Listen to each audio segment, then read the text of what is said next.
All right, a few minutes after 6, my pleasure to call to order the Wednesday, December 7th meeting of the Freeport Planning Board. As usual, item number 1 is an information exchange.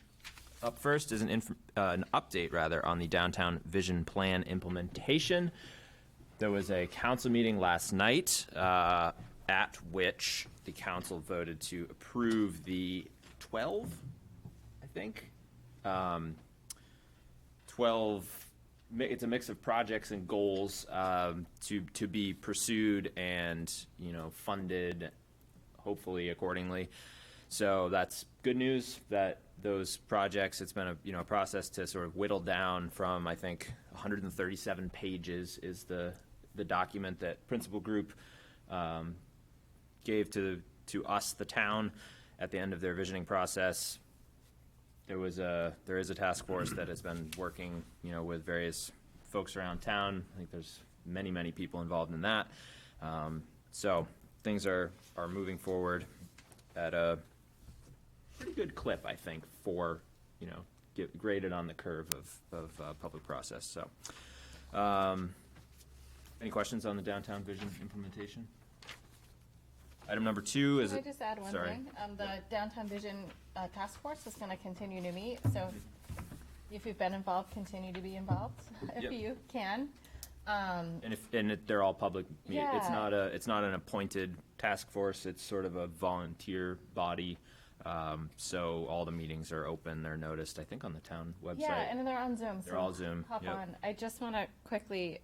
There's a lot of them will come to you, although you guys might not take the lead. For example, one of them was to look at EV chargers. So if there's desire from the council to do that, once sustainability has a proposal, if they do it through zoning, it could come to you. So some things might not appear like a planning board project at this point, but it could. The ones that I think more closely relate to some of the things you do was a goal to encourage multifamily housing and mixed-use development in downtown Freeport.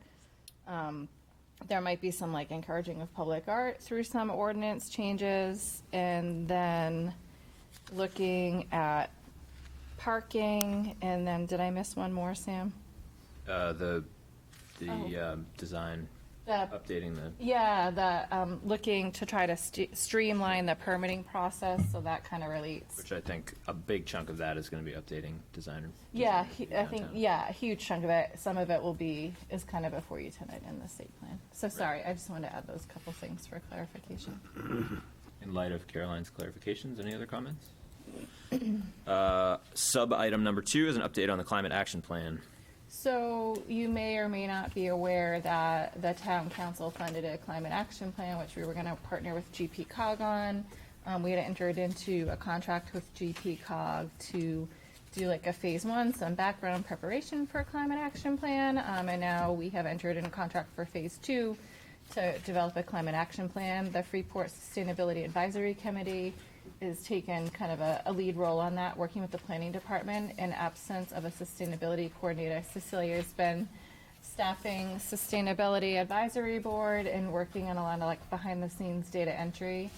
I will note that we did apply, we enrolled in the state's partnership, and we were able to obtain a grant through the Community Resilience Partnership to fund a sustainability coordinator, which will be a shared employee between the town of Freeport and the town of Yarmouth. That person will work for the planning department and serve as staff report to the Sustainability Advisory Board. You may see them, but as we develop a climate action plan, and they're about 20 hours a week in Freeport, about 3/4 of that is going to be diving into this climate action plan. So there'll be public meeting opportunities along the way. If there's anything substantial we can update you on, we will. It will be really, I think, important, as was the vision plan, to try to keep up with one more thing if you can, because it really ties in heavily to the comp plan. And as we do the comp plan and look at some of these environmental or sustainable considerations, we do have the ability to incorporate portions of some of these other plans or actually adopt them as appendices. Questions or? Just got to try to, get as many hours away from Yarmouth as we can on that one, I guess, right? It's always a competition. Sub-item number 3, update on review of items reviewed by the Project Review Board. Gosh, that feels like so long ago. So they did grant preliminary approval for a housing project next door to the town office. They had an application for signage, which they tabled. They had one more application, which honestly I can't remember off the top of my head right now. Do you remember what the third one was last month? Okay, we can't remember. Sorry about that. I should have pulled a list. So preliminary approval means they're going to develop their plans further before coming back for final. Is that correct? Yes, so these multifamily, as we've talked about, are currently triggering subdivision review. For that mini unit, subdivision major has 3 levels: conceptual, preliminary, and final. So they're at preliminary, they'll go do their engineering. The board doesn't have to take approval in the same phases for design review and site plan, although they've given them a lot of feedback on those components of the project. So I expect I'll see them back some point after the new year. They have not submitted to go on the board How many units? agenda. I believe it's 30 units in 2 buildings. 30 units in 2 buildings. This is the. Yes. That's yeah, the one with at- stone wall. Yeah, so is this one still, they have not gotten through conceptual, right? No, the one on Depot Street actually got final approval. Oh, it did? Oh, that's Yep, right. So that was Wow. 67 units. Units. It's all done. Yep, they have approval. They haven't started building or come in for conditions or permitting or anything like that. Got it. Yep. Are those condos or apartments? So to us, they're all multifamily housing. It doesn't make a difference except when you submit a little more paperwork, but right now, my understanding is they both are set up as apartments. Apartments. Got it. Yep. All right, item number 2 is a public hearing for proposed amendments to Chapter 21, Town of Freeport zoning ordinance pertaining to new cannabis uses. Sorry, can I interrupt you for 1 second? Yep, of I had 2 other things that I wanted to bring up and Sorry, we I should didn't have put asked. a non-agenda item. Can I mention those Of before we course, dive in? yep. So 2 things, Mitch, I might put you on the spot. The town council created a housing task force, which I don't have a whole lot of information on. They do have, it's a group that's gonna be looking at affordable housing issues and maybe looking at Freeport situation and making some high-level recommendations. They did ask Mitch to be on there, is my understanding, as a planning board liaison. So Mitch, do you have any more information than that? No, only that I saw the public announcement about what it Okay. wanted to do. I have some opinions about it, and I think it'd be good to have a connection from this group to that group. Absolutely, Yeah, yeah. definitely. So we'll, like the other 2 projects, we'll plan on putting that on your agendas for Mitch to give you guys updates. Yep. That's Now, nice. I've gotten Organized. I heard a rumor because I ran into Chip, and he said, "Oh, you're going to be on this housing committee," but I've gotten no official Okay. anything, so I don't know when Is it's that member, meeting. who makes up the housing committee? The council appointed, I think they're still working some of the details. So they had Mitch, they had somebody from Social Racial Equity Committee. They actually have a resident that works for Principal Group who did the downtown visioning. Good. And then there's a couple other, it's a diverse mixture of That's good, various yeah. people that the Yeah. council expressed interest in. Sorry, Sam, I had 2 more things that kind of came up. And I don't mind, I mean, if I could just share one thing with this group, I think it's important that we get good data about, exactly what is where do we have gaps in our housing stock? Absolutely. Because, I'm guessing that our gaps are not necessarily at the bottom, they're one rung up from the bottom. And, I I think want that's to a get some lot- data to that's- prove that. Yep. And Yeah. More information we let have. the better- data Yeah. lead to conclusions. Absolutely. Anecdotally, we certainly all hear a lot about the hollowing out, and I think that would Yes. Yeah. lead to It that. seems, putting it. it seems clear to me. You can see where we have some affordable housing. Now, I don't know what is the right amount, and again, is there data about what's the right amount that we should have? But Right. Yep. So the next thing I had, we had an issue come up this week with another property. We had somebody in town that owns a property with a parking lot, and they wanted to split it. So they wanted to keep the building on the lot and keep the parking lot on the lot. And during those discussions and kind of review of what they were thinking, it was observed that a standalone parking lot in downtown Freeport's actually not a permitted use. So they actually couldn't do it as written because it would become a non-conforming use. what about all the other parking lots? Everybody's giving me weird looks. What, I mean, there are parking lots all over the place. What are they? So They're they are problems they're now. legally non-conforming. So it's not going to be attached to any Yeah, so you have a couple things. This is VC1, Village Commercial 1. So in the core of the downtown. So you can have a parking structure, which is a parking garage. It does not include a surface parking lot. You can have a parking lot for open space. So that would be like sometimes the Conservation Trust comes in and they get approval for our parking lot because they have trails. And then the third one is you can have parking lots that serve A or B buildings as designated in the Design Review District and located in the Village Commercial 2 District, which is near McDonald's and Mallet Drive. I have no idea why that's there. I haven't researched it. It sounds like it was probably reacting to something. You would probably have the best knowledge. Run that one by me again? You can have a parking lot in VC1. if it- VC2. No, you can have a parking lot in VC1 if it's, In VC. Connected to VC2? no, if it's meeting a parking requirement for an A or B building in the Design Review District, that's in the VC2. So the building has to be in VC2, but the Yes. parking, okay. I don't know why it's there. So anyways, so this came up as Yeah, I don't know. I can't creating a remember that. non-conforming situation, and then we had a lot of looks at the table, as you all just gave me, that That makes sense. we have all these non-conforming uses. We know that from a land use perspective, we don't like non-conforming uses. Clearly, practice has acknowledged parking lots as a permitted use. So it's something that we'd like to bring to you to look at cleaning up. I just kind of wanted to flag it high level there before it just magically appeared on an agenda, just to see if there were any initial Doesn't reactions, the thoughts, town, or isn't concerns. the Magna a lot of freestanding parking lot? There are multiple freestanding parking lots. There's a bunch. We They're just- they're we could non-conforming. assume that some predate zoning, some have been approved. I think we have a lot that are, at this point now, legally non-conforming because they're not a permitted use. One of the issues could be, as we had this vision plan and we want to see this redevelopment, if you have a big parking lot that's standalone, we're not talking about like out here, this is accessory to town hall, so they're good, but like standalone. Say you want to split that because you want to, do a use that was permitted in the vision, you now can't alter that because it's it's now a non-conforming use because they're not permitted. Yeah, So, I think it's especially a problem given that one of the things we've been working on over the last, basically the entire time I've been on the board, which however long, 5+ years at this point, I think, is trying to figure out how to get people to develop, Yeah. some limited sections of the parking lots in town because we have enough parking and we don't have enough of other things. And so- yeah, so I mean, you could come in and you could do a commercial use and build a parking lot. That would actually bring you into conformity.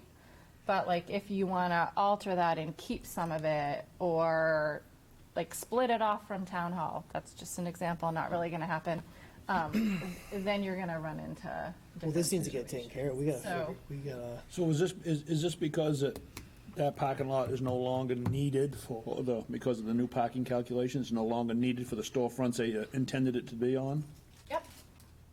So those parking calculations made that a non-needed lot. Yeah, Or the it's- 2018 lowering of the parking requirement did create that situation. And so now, like, we have a lot of lots that, I guess you could do it two ways. If you have a standalone lot, you can meet your requirement that way. Or if you have a lot with parking, you could try to split it off because you don't need it and, try to redevelop that. Except now you can't because you have a non-conforming use. Or it could have been in the pool. It could have been shared parking, and they'd reach out to Yeah. the people who are leasing the shared parking spots and say, hey, we're thinking about, can you go elsewhere? for Yeah, your-" and there's really, most recent presence hasn't really been like a lot of interest in the shared parking pool. There's just not the demand. And now the requirements lower, so there's less of a demand. could you build a parking structure and then it'll be legally conforming? Yes. So it'd be utilized for parking, but it's got a structure which makes it conforming. Yes, or it could be a parking lot for one of those other two specific uses. Open space. Well, and you have to be careful, because the goal, I'm sure, was to minimize the footprint of parking. So, Or it was just omitted. But yes, that is one possibility. Yeah. So- Which it really didn't work, right, considering the footprint of parking. it didn't really work, no. So, But it may be one of the tools that we have to Yeah. control where parking goes. Yeah, no, that's a great point. okay, so we'll bring it back to you probably, it sounds like, for discussion, and then you can craft some language, and then you could, Yeah, if you want to move forward, you could choose to do. Can we see, public can we hearing. see a map, how many of the lots, I mean, is it just one lot right now, or are there multiple lots that, Standalone lots? Yeah, that are don't- non-conforming. Don't require, I'm not required on Main Street anymore. Well, I can think of, oh, okay, so non-conforming, I mean, lots that are standalone, I can think of two right out here, right next to Town Hall. It's not necessarily that easy to show, like Town Hall, I'll use it because it's easy. Like, we have a parking requirement and we meet it here. That's right.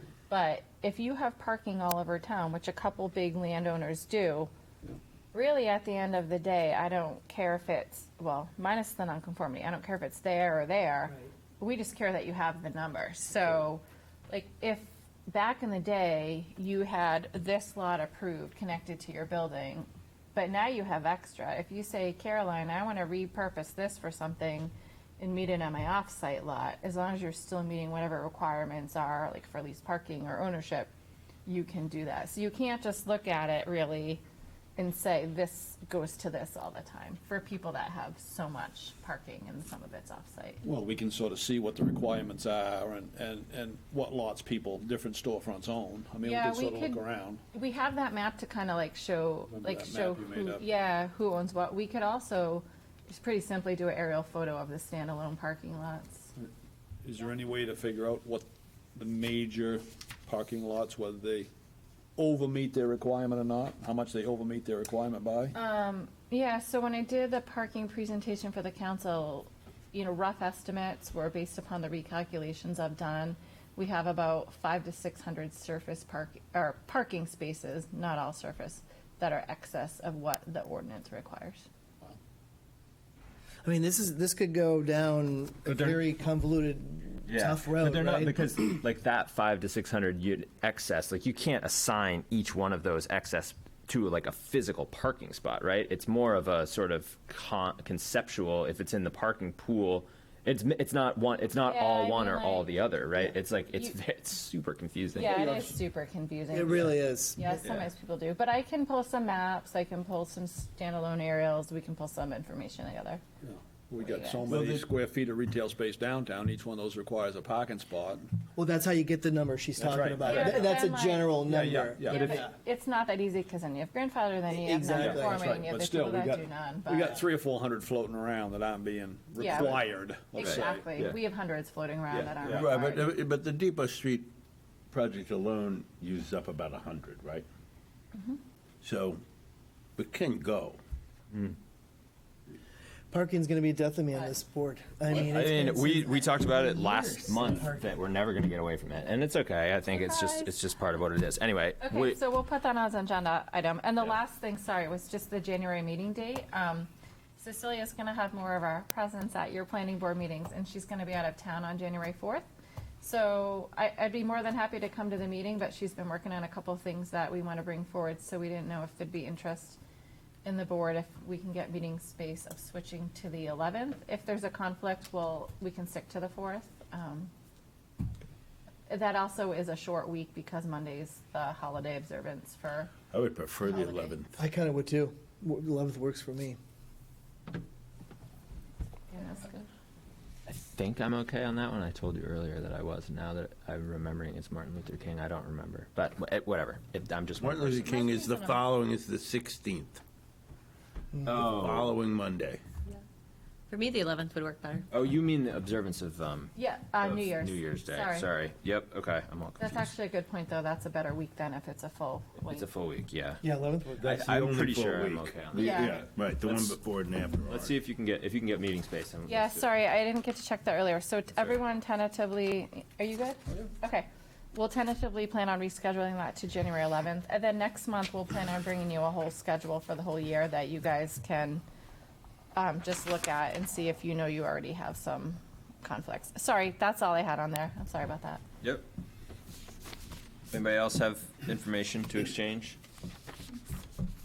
All right, now we'll move to item number 2, which is a public hearing for proposed amendments to Chapter 21, Town of Freeport zoning ordinance pertaining to new cannabis uses. This is a public hearing to discuss proposed amendments. I just said that. I'm not going to read through the whole, I don't think I have to read through the whole thing, right? We've been talking about this as it's noted somewhere in here at many meetings over the last year, so I'm going to turn it over to Cecilia to provide kind of our high-level recap for any members of the public who might be here, maybe not, listening in on Zoom. You have a couple on Zoom. Yep. Can everyone see and hear okay? So, for those of you, which I don't know if there's anyone who hasn't been following this discussion, but for those of you who might be home,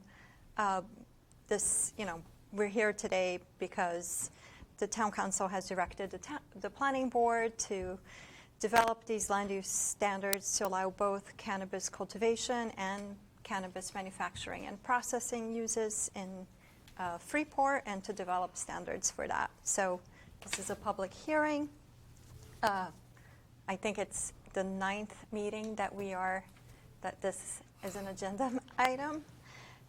So moving forward, the board may decide to act to recommend the proposed amendments to the town council. The town council would still need to review and approve these amendments.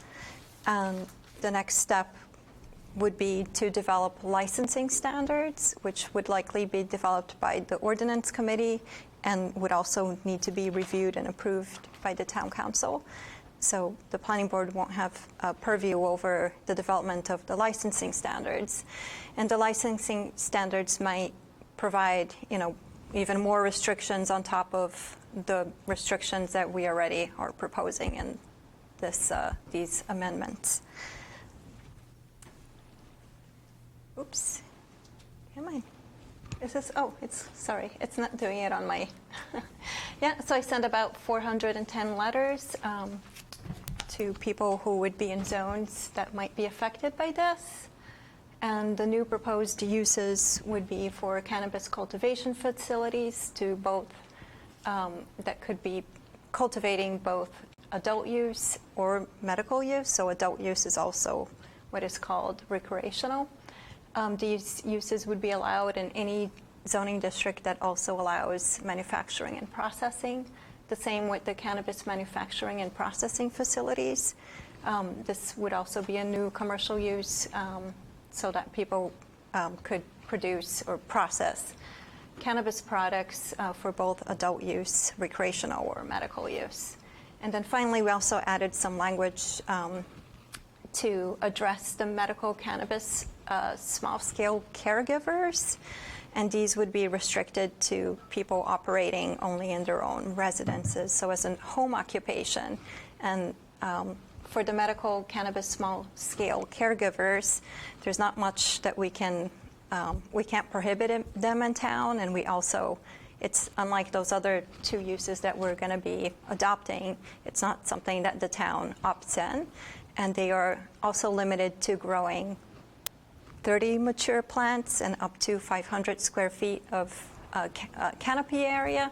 However, there are those situations where it could be 2 family members that could pair together, and that could double that space. To be clear, for those of you who have not followed the discussions, so cannabis retail stores would not be allowed, and these are the zoning districts that would be affected by it, or where these uses could potentially be located in. So it's the medium density districts A and B, the commercial district 1, 3, and 4, the village commercial district 3, and both industrial districts, the 1 and 2. Here's a map so you have a good idea of where these areas are located. They're mostly along US Route 1 and these more higher intensity districts.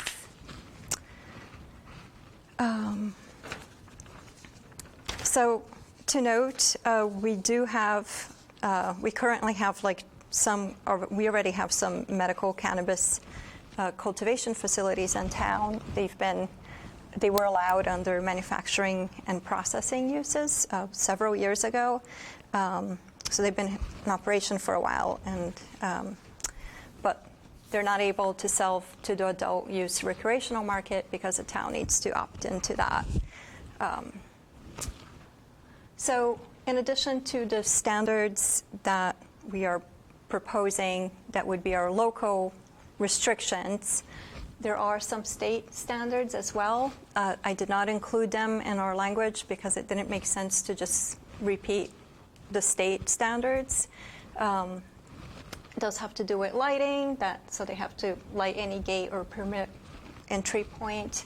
The doors have to be high security, windows must be lockable.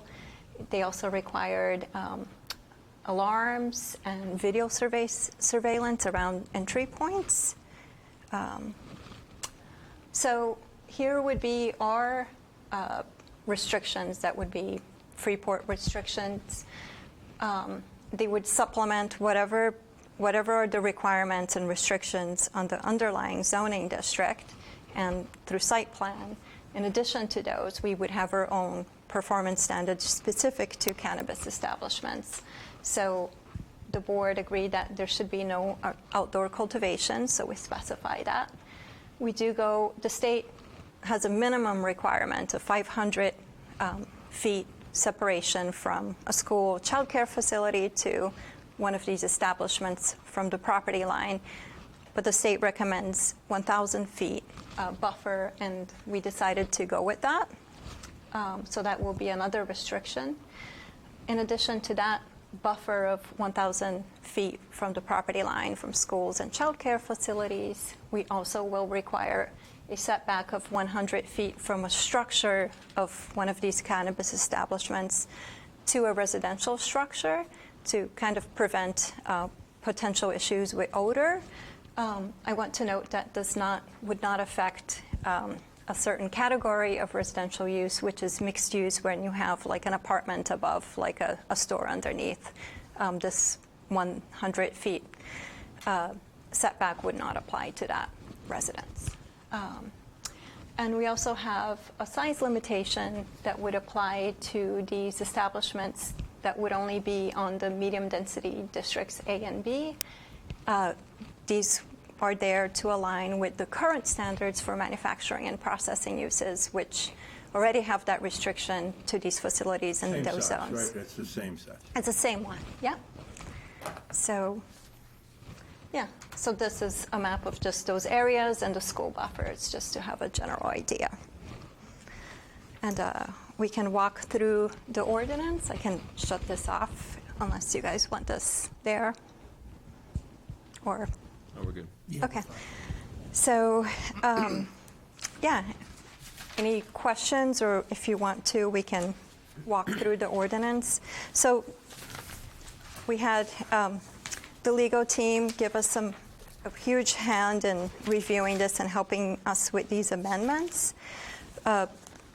This latest draft has mostly clarification, so we're not necessarily modifying the intent of the last draft you saw in November. So you see that after definitions, under section 201, we have general requirements. And here we kind of clarify that people are allowed to cultivate marijuana for their own personal use. So this is something that the state allows everyone to do who is over 21.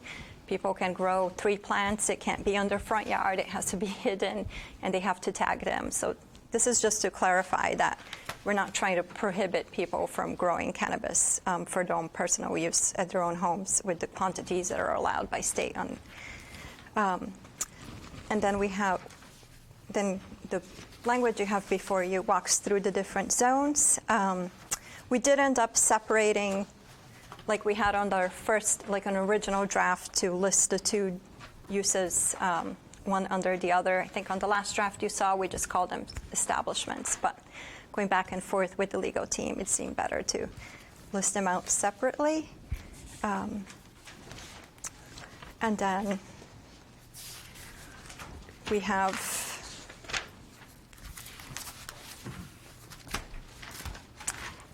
so it kind of walks through each of these districts and adds those uses there.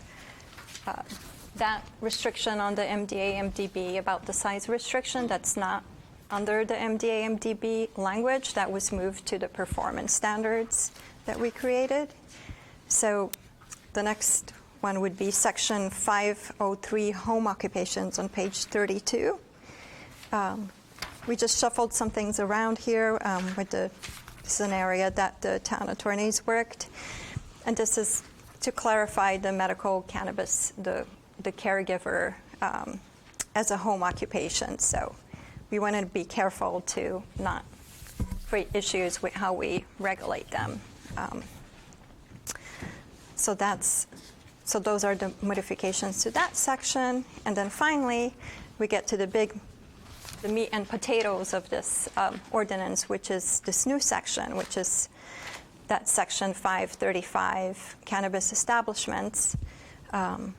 So for those of you who weren't here at the last meeting, this would be kind of putting a bunch of performance standards on these businesses. So the only changes from November here is on page 35, we clarified that retail is prohibited because we noticed that we didn't really address that in any other language on the previous draft. So that's 535 B5. And then on the next page, we address those separation, those buffering requirements. And I know that at the last meeting, you pointed out changing the words on that setbacks from schools and childcare facilities. I think it said no cannabis establishment shall be proposed. We talked about changing it to permitted, but then going back and forth, this was a very fine line that Amy and Grady helped us because we just wanted to make sure that all the steps would be there. So it's a little confusing, but we wanted to deal with that subsequent placement As of the schools. date. Yeah. Yeah. As of the date that it's deemed complete, we needed some threshold. So basically, once it's deemed complete and they're vested in the review process, if someone comes and puts a house, they're already in the Yeah. permitting review. That's the queue. point. The foot goes in the door, and holds it Yeah, open. yeah. But they can't just say, I might want to do this and do their preliminary, their conceptual No, they review. submit, I say, okay, you're complete, I can put you on an agenda, and Right. then, Then it counts. right. Okay. So that's some language to clarify that. And then the last change from November is on that last page. It's making some, adding some language under site plan review. This is another area that Amy and Grady worked on, so that it would basically, if even if they want to change of use from one type to the other, they would have to go through the project review board and meet site plan review requirements. But I'm happy to go through every section. If you want to review section 535 section by section, we can do that as well. Before you move to public hearing, if you choose to do that, which it's advertised, I just want to clarify, we ran into a situation like when we did the non-conforming stuff, we had 2 amendments to one section, cross-pass, and it got really confusing when it got to the council. So because you had a section 602 site plan review hearing on your agenda tonight, the last page of 602 amendments are with the 602 hearing. Yep. But we did attach them here. I think if you want to take public comments, they could comment on that 602 under either one, but I just wanted to know it's here, but you wouldn't actually take action on this last page until you get to agenda item 3. Got it. If that makes sense. Yep. And the motion reflects that language is included. Otherwise, we would have had an old version of language and a new version of language going at the same time, which. Those are the kinds of things that really explode the. Yeah. Okay, I had a question in this whole thing. My one sort of thought, or maybe it's just a question, but section 503. So this is page 32, section 503, item 5. It says, except for family and group daycare homes and bed and breakfast inns of 3 guest rooms or less, medical cannabis small-scale caregiver operations and uses approved under the terms of subsection 503 below, no home occupation. So my question is, would it be clearer to say, except for family and group daycare homes, comma, bed and breakfast inns of 3 guest rooms or less?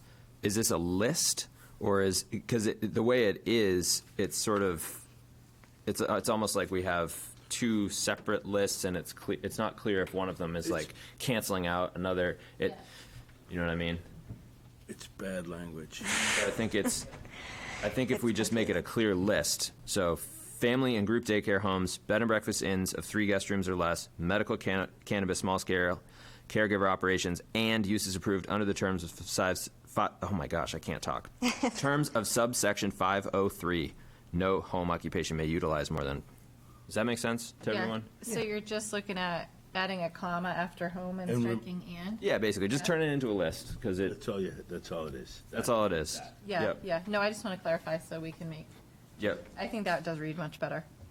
I can't even explain why it was like, When we It read seems very this simple. section, I would say like, on the huge list of things you want to go back and look at, there's some things in here, the wording is really confusing, which is You part need of the more eyes, reason too. that number 8 is standalone, because incorporating it to some other ones just, yeah. Yeah. Yep. I would say, it's on the list for a snowstormy day that. Yeah. No, or as we work through these, I mean, I agree with you. Like, it's hard for me. I need lists and tables a lot too. Yeah, Like, yeah, I yeah. rely on that Yep. to understand this complicated things, and it's Yep. it's very linear. And then I'm like, well, I'm lost on that other thought a while ago. Other questions, thoughts before we open the public hearing? I'm good. I would just make the comment that I think that this has been really well considered and worked on Yes. by lots of people. Many thanks They to. really thought it through, and you have really done a tremendous amount of work, and the Yeah. lawyers have done work on it, so. I Yeah, think it's been two of a the very most big group work. People are sitting right here before us. And Caroline. With respect to Caroline and Amy, of course, as well. But yeah, I know Cecilia's done a lot of the heavy lifting with help from the legal team, so yes, I will be excited to send this one off, because we can be proud of it, and because also we've spent a lot of time with it, and it's time. There's a so, lot to do. Yeah. I did reach out to a few code officers through our code officer they have like their listserv, and I heard back from about 3 or 4 from different towns throughout the state, and they've said they haven't had any. Most of it was, we haven't had any big issues. Yeah. Yep. Well, hopefully we can continue that trend. Let's see what the public has to say. Yes. For sure. Do I hear a motion to open the public hearing? So moved. And a second? Second. All right. Wayne and Robert, all in favor? Raise hands. Great, public hearing is now open. Do we have, that was unanimous for the record. Do we have any members of the public who wish to comment? We have just one in the room tonight, but we do have some folks, I believe, on Zoom who may wish to comment. Any of you can do so. Do you want to press the button so they can see the Zoom hands on there? Yes, if you'd like to comment, you can do so by raising your virtual hand in Zoom, and we can then call you over and hear your comments in the room. All right, I don't see any hands up on Zoom yet, but we I can will give give it another moment. Sometimes it's hard to find that button if you're like me.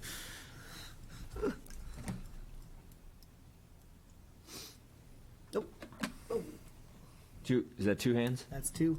All right, I can't tell who was first, but we're going to go in alphabetical order. How's that sound? That sounds great. All right, Aaron, we're going to move you over to talk. You can go ahead and unmute. Okay, great. You can hear me okay? Yes. Awesome. Thanks for doing this. And, I do echo what you said. It's been obviously quite a lot of hard work, even though I do disagree with some of the outcomes. And so that's what I'd like to comment on. But I do appreciate your rigor. My name is Aaron Pastor, and I'm from Portland. I was going to open a wholesale product business in the town, and I also represent the interests of a few building owners. I'm going to comment on separation buffers and odor, as those are the parts of your ordinance that will prevent the start of my business and remove expansion and income-producing options for building owners. You took existing zoning law that allows for extraordinarily similar uses, and with section 535 C1B, put a distance constraint on the marijuana piece. So in practice, this removes the option for businesses to open in a few zones where their similar use is already allowed. I felt it was obvious to anyone watching, and as you, I think, know, I watched all of the preceding meetings and participated in some, that your 100-foot buffer was structured as a way to prevent development in certain zones. A few of you actually said as much. What I can't figure out is if your goal is to limit marijuana businesses in general or to ensure that there is no smell of marijuana in the town, or both. If it was the first, you've succeeded.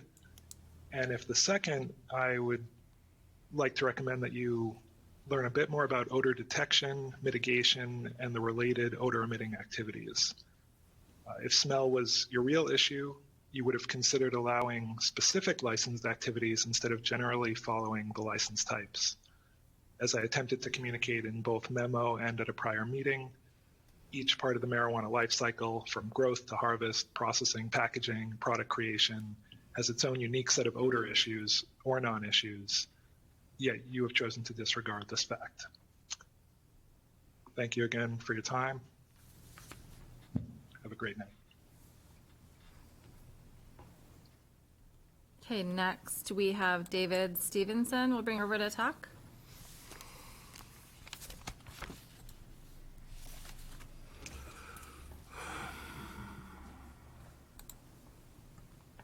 Okay, David, you can go ahead. Hello, can you hear me? Yes. Sorry, having issues on my end, I think. Can you hear me now? Yes. Yeah, sorry about that. My name is David Stevenson. I own the building at 24 Noble Drive, where I'm currently a caregiver. I support the ordinance. I've been a big supporter of this for, I don't know, 4 or 5 years or however long it's been, but it's great to see it come to fruition, and appreciate all your hard work on this, and I support it. Thank you so much. Thank you, David. Have a good night. And thank you to Aaron, too. I know we didn't say anything, but appreciate the comments, as always. Other hands? All right, we're going to bring over Peter. Peter, you can unmute. All right, can you hear me? Yes. Thank you very much for having me and for having this meeting. I just wanted to voice my appreciation. I am an owner of another one of the permitted facilities in Freeport, and for my business, it's really important to be able to be vertically integrated. I do have a adult use store in South Portland, and as competition becomes more fierce in the main market, having the ability to control our inventory and create our own product for our stores is super important.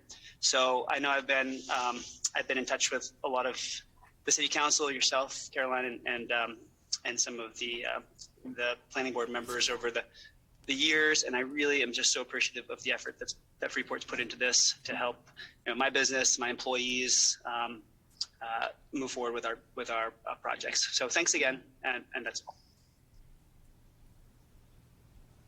Okay, next we'll bring over Hillary Lister.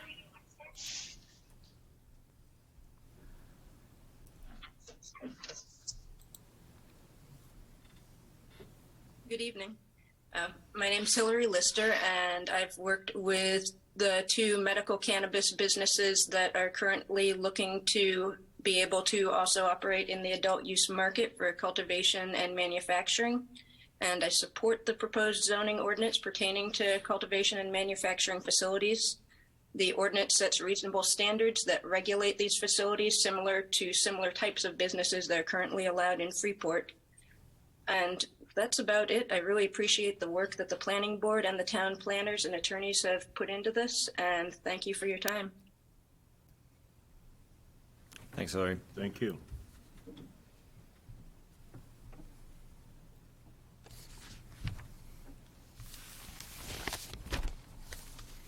My eyes are so bad. I can't. I think, let's see, I'm gonna just lower all the hands just to make sure everyone had a turn. I don't see any other hands up. 3 out of the 4 people on here have spoken. Okay. And I think we've heard from all of those folks at past meetings too. So again, thanks to everybody who has, over the months that we've been talking about this, thanks to everybody who's commented. It's been very valuable as we put this together. I have just a quick question about Aaron's comments. Aaron, I don't know if you're still there. Were you intending for us to reconsider any of the items that you mentioned, or did you just want to comment for the record? Sure. I mean, I definitely wanted to come in for the record, and I'd love it if you reconsidered. So I guess I'd ask my fellow board members if there's any interest in discussing any of the issues that Aaron raised. So specifically, the issues are the 100-foot buffer, which I'm assuming the elimination of the 100-foot buffer, which would bring the standards back in line just with standard manufacturing and processing. And then the odor management, I mean, there is an odor management component in state statute, right? So we wouldn't be eliminating odor management so much as we would be eliminating the town's supplement to odor management. Can you speak on that, Cecilia? Because I'm out of my depth. We have Grady. And Grady. Or Grady, yes. And I didn't understand the concern that Aaron raised. I understood his concern about the 100-foot buffer. I didn't understand the concern he was raising about the odor issue. Maybe we could just ask Aaron to clarify if it's really I think there was talk, I wasn't at the meeting where you guys did the buffer, but I think you talked about having a buffer kind of as part of odor management. So I don't know if he's saying the odor management standard or the 100-foot buffer. I thought it was the 100-foot buffer, but maybe he could clarify for you. They are sort of related. And let me just also say that I believe I commented in an earlier meeting that there's not only a buffer to take care of odor management, but there's also an item in the ordinance that prohibits any odor from leaving the perimeter of the facility. So Correct. that's sort of like a double odor management. Yeah, and I think, I mean, can we let Cecilia speak, and then we'll Sure, come I back think. I just want to hear the difference in state and town. Yeah. I think I understood Aaron's concern, and he is right. Like, I'm the one who pushed for the 100-foot buffer, I think, because of my concern with the odors. So when I spoke with some code officers, a lot of them raised, and a lot of towns, when looking through their documents, raised the odor often becomes an issue. Some of these code officers said that the beauty in having like a renewable licensing requirement every year, like a local license, is that once you have a problem, when it gets reported to these code officers that go there and verify, usually the owners address it because they want to make sure they can renew that license. However, I want to point out that when looking through a lot of different towns' ordinances, including towns that allow retail, something that we're not considering, I feel that Freeport is kind of unique that we are ahead of a lot of towns, and we don't have that kind of Euclidean buffer zoning that a lot of towns have. So we don't, we allow mixed use in a lot of our zones. And a lot of towns, for instance, Brunswick, they allow retail, they allow cultivation and manufacturing, but it's all in these like industrial growth areas. So because we're in this unique situation where we would be allowing it literally in some zones where the setbacks from one house to the other, or one property to a business, might be just 15 feet. That's why I thought, let's prevent a headache further down the line. I think 100 feet, and the 100 feet, just to clarify, is from the structure to the next structure. It's not even from the property line, so it could be a little closer. And in our first meeting about this, when we had the public speak, we did have some neighbors who were just a little over 100 feet to 150 feet say that they did have, they were bothered by the smell of the existing facility. So while we haven't had any issues, in terms of people complaining, and I believe the issue must have been addressed, and I do think that our odor standards, which I credit them to Freeport because they were very concerned about it, and that's where that mostly I copied and pasted from them. it's pretty strong, but it's just kind of a preventative. You can choose to just let the person, the businesses deal with the odor, and then we get a complaint once in a while, and then they have to address it, or they can't renew their license. But as it is, we don't have any licenses in front of us, and so that's all I have to say. Yeah.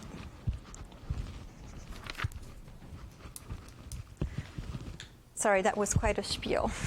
Quite right. No, and I think it's true that it's my recollection too that the board did not put the buffer in to prevent development in certain areas. Although I think it was acknowledged that obviously if there's a buffer, it's going to prevent development in certain parcels. Of course that's true of any buffer. It's the whole point is to limit a little bit the sorts of development. But it was very much put in place, or my recollection anyway, is that it was put in place to protect existing residential uses, and that desire to protect those uses came out of some concerns that we heard from homeowners who live close to these sorts of facilities and have dealt with odors over the time of their And the secondary proximity. The second, as you said, it's two lines of defense. So I understand that there's an anti-odor in here, but that requires a whole rigmarole to cure if there's a problem. And the 100 feet gives some, at least space. Diffusion space. Some space for that. And I just want to reiterate that I don't think anybody had it in their mind that this was to limit these facilities in town, and that there are many, many lots that would be fully conforming with this ordinance. Yeah. How does, the parameters within this odor management compare to the state regulations? You're looking at me, so I'll assume you're asking. Yes. Without a doubt, the best qualified person in the room to answer that question. I'm Grady Burns, one of a couple of your town attorneys. And so this is actually an interesting situation. Odor is, I would say, one of a couple of glaring omissions in the state regulatory frameworks. So there actually are no specific odor control requirements that are imposed by state law. Wow. So and we had, I can't recall if it was with your committee that we had kind of a preliminary cannabis discussion of. So there are this overlay between the state law and your own regulations. Odor control is something that, if there is a concern, would need to be addressed within your ordinance structure. There were a few other pieces in earlier drafts that kind of pulled in some of the state regulations to kind of just reiterate that those apply here. Those were taken out. So what you see within the draft that you have are things that would be not addressed or would go beyond the state regulations. But the short answer is that the state, for I think wanting to give towns the option to kind of craft their own policies, they didn't include language that regulates odor control. Which is interesting because in my opinion, that's one of the most controversial, difficult to quantify, just biggest issues with it is the odor. Yeah. Can I ask Aaron a question? Yeah. So Aaron, is there a particular reduction in the buffer zone or elimination that would affect an imminent business plan of yours? Yeah, and just as a quick aside, maybe before I answer that, I'll just note that I have no direct issues with specific odor mitigation requirements that you've put forth in your ordinance. They're pretty standard. By the fact that they are standard, they do miss a lot of real world things, but what you've put in does align with most other municipalities that I've explored. No, my specific issue does relate to your question. Yeah, I would, if you're asking for recommendation or preference, which I mean, I very much appreciate this conversation, it's surprising, I would simply ask that it would be reduced to whatever's in line with the zoning in that particular area. So I believe that's usually 0 feet for every, place, like normal business that happens in any given area. And if that's what it is for everything else, that's what it should be for this. my Yeah, opinion. not an extra. Do you have a question for Aaron, Cecilia? No, Aaron, are you aware that that's just from residential? It wouldn't be from, so like say you were like on C1, you know, it wouldn't be from like one commercial establishment to the other. It would just be from the cannabis establishment to a residential structure. So, and if that residential. Yes, I am. Okay, just wanted to clarify that. So I think, one of the things, we actually did look at that, because we never want to, if we're going to allow it somewhere, we do want to look at the impacts of these additional layers of standards that you add on. So, I agree with what you said. This was not there to prevent. That being said, something like Route 1 North, MDA, MDB, you have a 50-foot building setback, so really this isn't going to make a difference from the property line, because they're already, with the setback, going to have to meet it. But I would say as you come from the outskirts of town and come into the village, the lot sizes get smaller, the setbacks get smaller. So having this additional layer on top does create an additional restriction. From talking to Amy, and maybe Grady, Amy's our other town attorney, I ran it by her, and she said a lot of towns actually have a lot bigger buffers, and a lot of buffers go from property lines. But I don't know if a lot of other towns have the same odor regulations and the buffer. Grady, I don't know if that's something you could just share your thoughts. You're more experienced in the cannabis regulatory world. So I can't, I don't think I can quite speak to the last part of the question in terms of how many towns do both, but certainly what I can say definitively is that you're within your rights to do both. The scope of home rule authority here is robust. And certainly these are things that are not,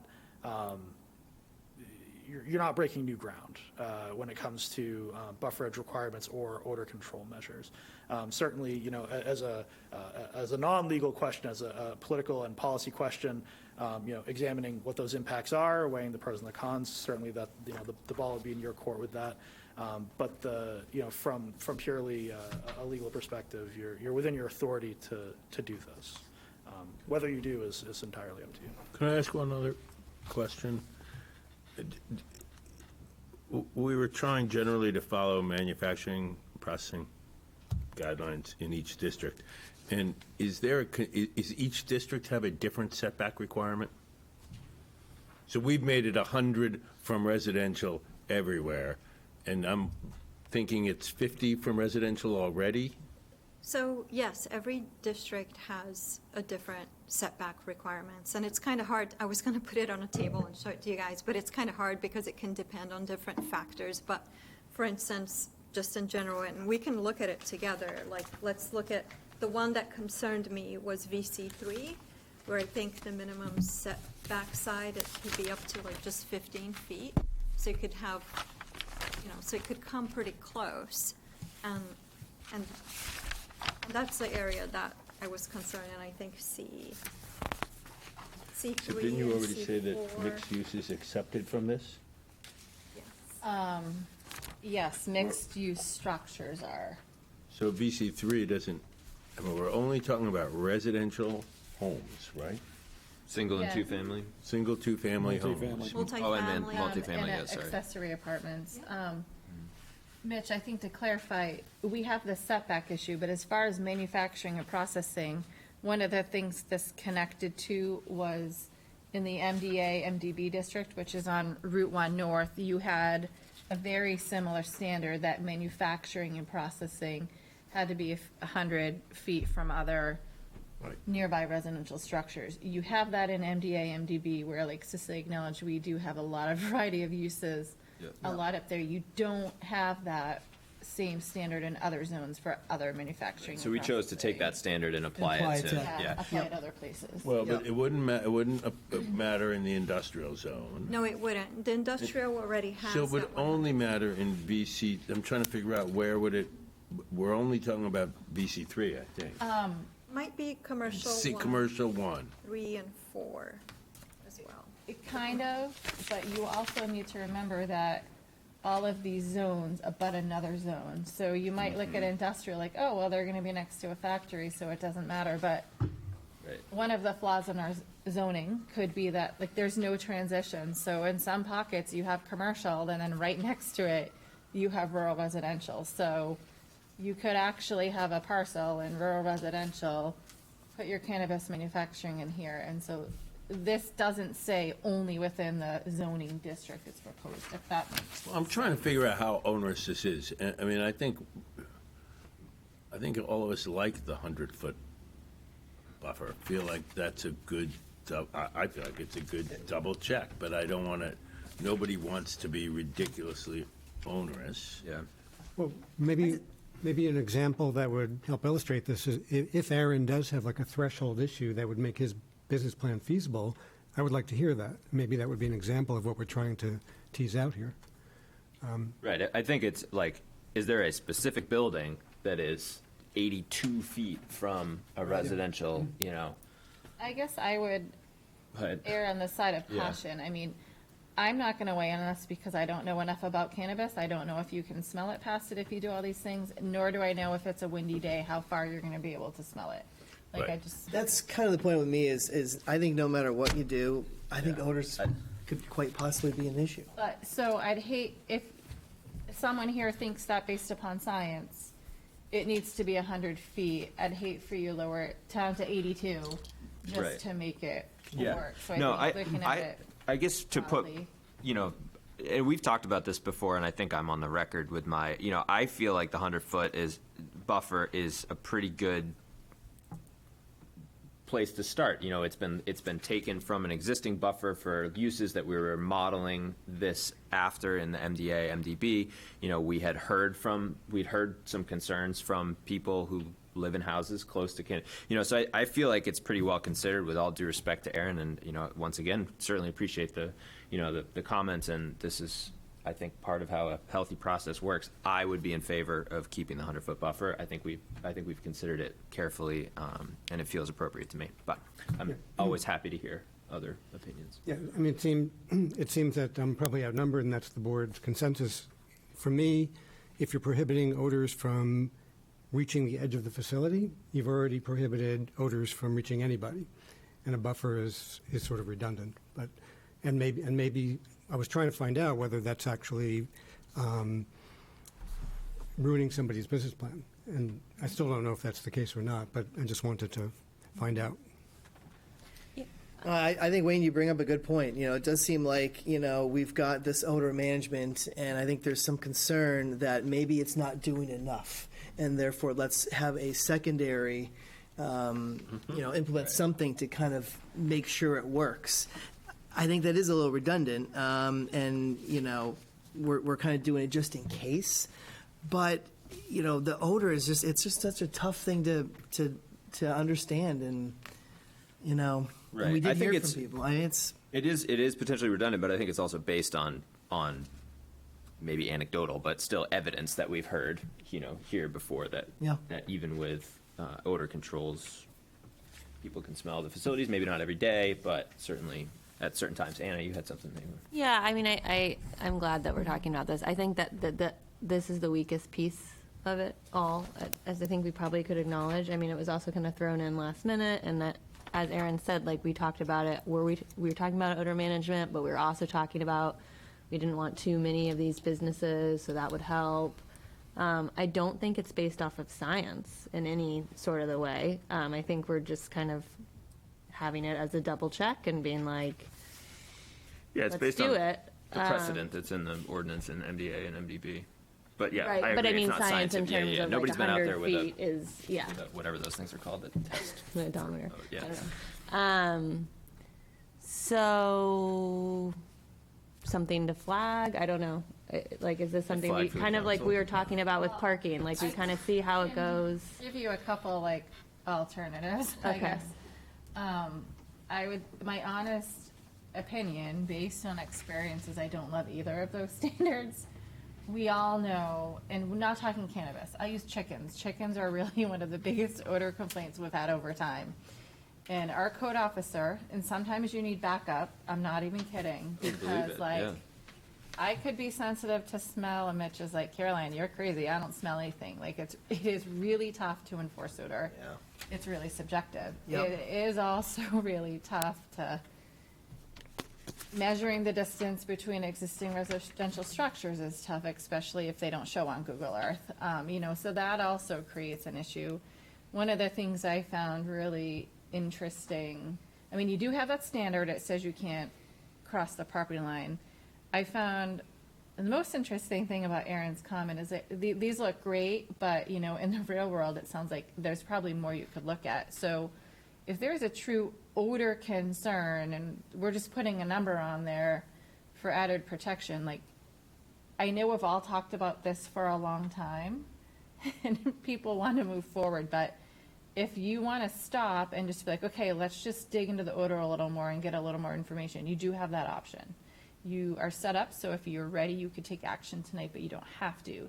The other thing that was jumping out to me is, as a board, you guys have decided and you had discussions, we don't want to, limit this to be, so many cannabis establishments per so many feet. Like, you decided you didn't want to really restrict the number. So if the town of Freeport wants to restrict the number, it would really come to the council under licensing. I think you guys made some good points, and kind of like, if there's an issue with odor, acknowledging that odor can be subjective and can create an enforcement issue.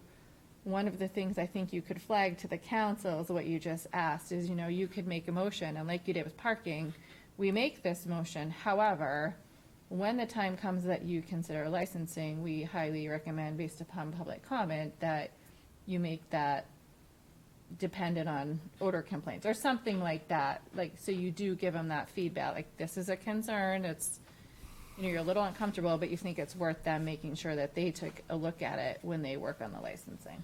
But keep in the buffer. It's really up to you guys. Like, this was not an easy decision. You put a lot of time into this. And so I think you as a board need to decide what you're comfortable with. Again, you're just making a recommendation to the council. They can look at this language, they can act on the language, and they have the ability to change the language, or, these comments could come up and they could send it back to you to look at odor again. I will just note, you do have a public hearing open. You do have someone else that joined online. I don't know if you still are taking public comment or if you guys were going to close the public hearing. There's no hand up, but. If anybody wants to speak, we're always happy to hear, raise. So you do have a couple different options. So I was going to say, we only heard one comment proposing something different from what we're poised to adopt. And so if that one person who expressed those opinions has some specific proposal, I would suggest that we consider it. But I haven't heard a specific proposal. I think you just said 0. No. Well, Well, maybe we should close the hearing and, I just said. Somebody's on the line. We asked. Yeah, does anybody, before we close the public hearing, does anybody have any further comments? Did you want me to speak to that or no? Yeah, Yes. sure, yeah. Absolutely. My proposal would simply be to remove the distance requirement. And furthermore, if you want to have a serious conversation about odor, you might consider an in-depth look at all the different unique activities and how they emit, if that's a true concern. So yes, I felt that. You mean the chickens? You mean the chickens? Chickens and the.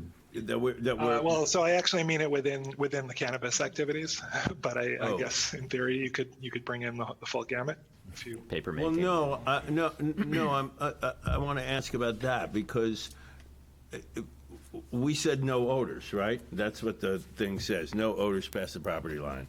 So I'm not sure why it's relevant. Anything that has to do with cannabis because it says no odors. I thought you were making the point that other people can get away with odors, and we're making a specific that cannabis can't get away with odors while other businesses might be able to. I can clarify. Yeah. If you want. My point was simply that, as I've said, that there are different degrees and types of odor emitting activities within this industry. Period. And so if you want to have a serious conversation about odor beyond, just no odor, which is a fine way to do it, but if you want to try to, create rules around it, it would be, it would be sort of worth your while to get into the nuances of it. You surely don't have to. You can simply say no odor, and that's fine by me. Aaron, in your mind, is it achievable to create rules that would really make odor not be an issue, or is it basically just you do the best you can, but no matter what phase of the development of your production, there's going to be some odor. So I want to preface this by saying, I've worked with different people in the industry. I don't have my own cannabis touching business, and I'm sure that all the current operators do a very good job at meeting best practices. It is a strong smell, and it affects different people, in different ways, as Caroline mentioned with the chicken example. There are certain activities at maybe certain times in a grow cycle, for example, or in an extraction process, for example, that it is very difficult to contain odor, but you can do a lot of inline filtration. You can do some external, think of it as external perfuming, but it's not really what it is. It sort of mitigates odor molecules. I mean, there are some pretty high-tech things you can bring in. A full elimination, that's, I'd be really cautious, and I don't think I have the expertise to really comment on that. Yeah. The only additional point I'll make is there are certain activities that have much less odor. So, for example, many of the retail stores, and I know we're not even considering retail, but have practically no odor because they don't have any open cannabis in the store, right? Certain product manufacturing has almost no odor because everything has already been done to the cannabis prior to the production, so there's no sort of like odor initiating activity that takes place. Thanks. So I guess he's saying for some aspects of the cannabis industry, there's no need for a buffer because there's no odor being produced. Well, I was going to make the point that I think the buffer serves two purposes. One does have to do with odor, and it's a second check because I think the enforcement of odor is going to be very difficult. Yep. But the second thing is we have 1,000 feet from a school? Mm-hmm. Why? There's a reason why. Because some people, this is what's the word?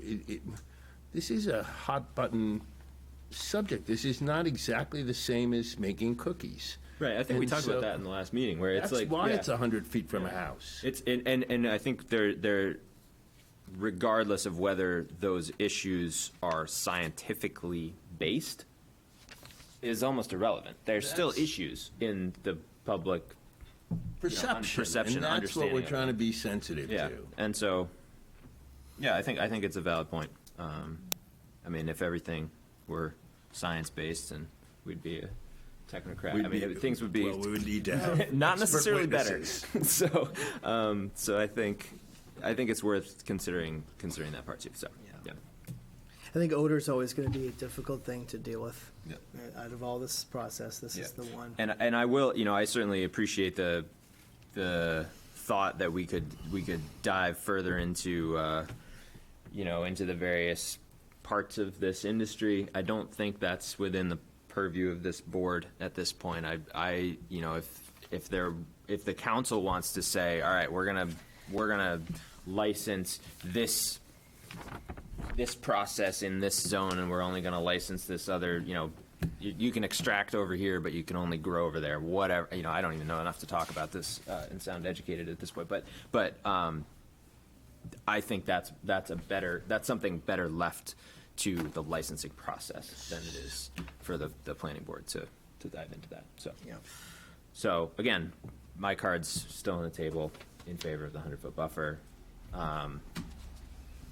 and just with my one vote, I would certainly vote to move this off of our plates. And I also would fully support the council taking a look at the odor, just flagging it and say as part of the motions, flagging it, odor, and saying we know this is going to be a problem. It's going to be an enforcement problem. We would understand if the council wants to tweak the odor component of it, or consider pull it out and take a look at it in licensing or something.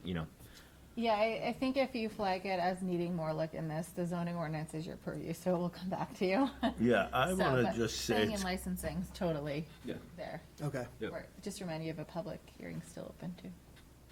Yeah, fair enough. I move we close the public hearing. Do I hear a second? Anna, seconds? All in favor?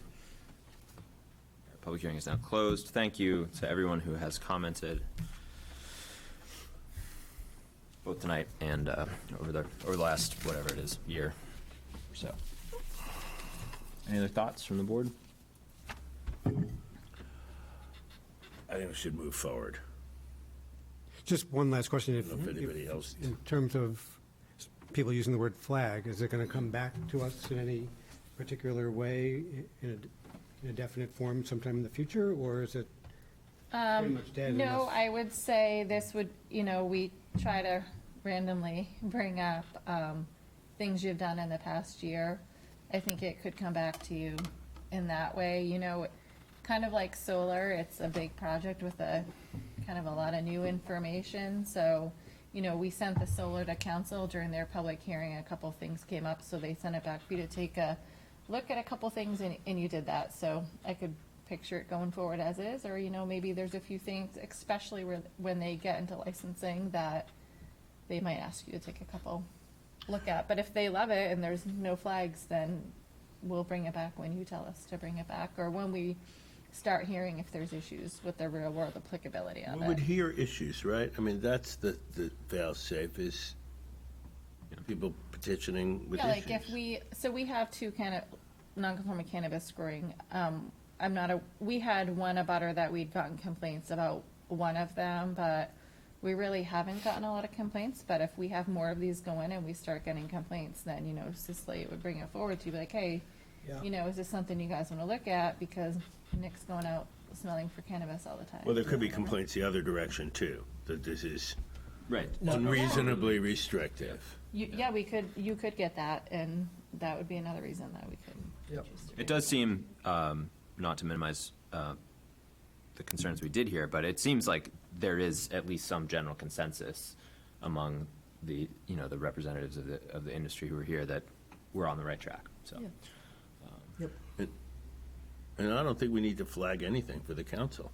I mean, Yeah, fair enough. unless anybody is having big second thoughts, I think the process will play out, and it's well considered. It's fine with me. Yeah. All right, well, as always, the enduring benefit of my position is that I cannot read a motion. So, if there's anyone who would like to take a I would crack like to at it- read this word for word, because it is a thing See? of beauty. It is good. Do it. Your emotion though, so add So- some personality mix. So I don't know that any has to be added. So the motion is that the Freeport Planning Board recommends to the Freeport Town Council the proposed amendments regarding cannabis uses to the Freeport zoning ordinance. They fall in Section 104, definitions, Section 406, medium density districts, Section 409, the commercial districts, Section 411, Commercial District 3, Section 412, Commercial District 4, Section 415, Village Commercial District 3, Section 421, Industrial District 1, and Section 422, Industrial District 2, plus Section 201, where there are changes to the general restrictions, Section 503, home occupations, and Section 535. So all those sections have changes. Cannabis establishments, I don't know what that is. That's, yeah. Oh, Section 535 is cannabis, is a special section on cannabis establishments, right. The board finds that the proposed language has been drafted to protect the health and safety of Freeport residents and is in general harmony with the Freeport Comprehensive Plan's vision for the future, quote, that Freeport's economy would remain strong and stable by providing a diversity of commercial enterprises that provides a wide variety of jobs consistent with the community's character. With the comprehensive plan's directive on the economy, that quote from that plan, Freeport should not rely solely on the retail sector, and that Freeport's economy is strengthened by innovation and technology that allows Freeport and Maine to stay competitive in the global economy that adds value to locally produced products and strengthens the light manufacturing sector. perfect amount of flair. It was wonderful, except Sam did propose an amendment at the meeting tonight, and you would need to, Oh, yes. if you're in agreement. Oh, yes. I already forgotten about that. Those amendments as amended at the. Yeah, so could Shouldn't we vote on this first, then the amendments? Forever the fly in the No. Either reread it. No, I don't have to really, do Yeah, I I? think you do, Sir, with the amendments. As amended or with the. So you need me to read the entire thing? No. They're giving you a hard time. Giving you a hard time. No, I think what you could do where it said. Okay, so where we want to put that in is that the Freeport yours, Planning Katie. Board recommend to the Freeport Town Council the proposed amendments. He needs to read regarding- his amendment. We need to vote on his amendment. You can do it either way. You can do it in the same. Well, isn't your motion. amendment My amendment was to, strike the word and add a comma add a comma in section 503. in section 503? Section 5, if my memory serves me, which doesn't usually. I thought you do need as a memo. I thought it has to be as a memo. So, it You could do it that way.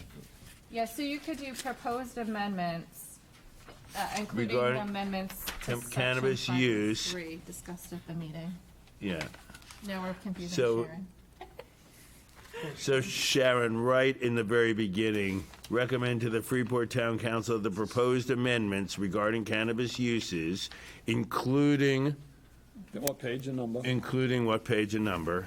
Section 503, home Including, occupations, page including 32. the change proposed at this meeting to section 503, Subsection 5. subsection 5, to the Freeport, and all other proposals in section 104 and all of that. I think that. Is that? I think that's. Did you get that? Perfect. I think Oh, that's good. perfect. Close enough. Do I hear a second? Second. All right. Tie goes to Robert this time. All in favor? Ton. All right. I'm opposed. Oh, Oh, yeah, sorry. I thought that was oh, good. implied, but fair enough. And opposed. Yep. One. 1. So Andrew is opposed. Yes, sorry. I didn't mean to skip over that important point of procedure. Principle. Cannabis use. Got lots of issues with it, but, you know. I didn't realize he was opposed. Okay. We didn't hear anything from you, Andy. What's that? We didn't hear anything from you. I didn't even know. Well, you were- earlier meetings, I was just opposed to it, that's all, you know. Well, I guess at opposed. earlier meetings. I didn't know you were opposed that. Yeah. Well, you provided some This is important. good, makes the board stronger. It's not that No you walking didn't at us all contribute the to the time. discussion. Yeah, you contributed very well. Contributed Yeah. some. Yeah. Thank you for everything. Thanks, Grady. Appreciate it. You know, that's the beauty of 7 people. You're not always going Grady? to agree. Yeah. Exactly. Right. I have one legal comment about the next issue. Do you want to stay for that? It's up to you. Sure. Sorry. Okay. Thought you were out of here. All right, we'll get it moving along. All right, item number 3, proposed, it will be another public hearing. Proposed amendments to section 602, site plan review of the Freeport zoning ordinance. This will be a public hearing to discuss proposed amendments to section 602.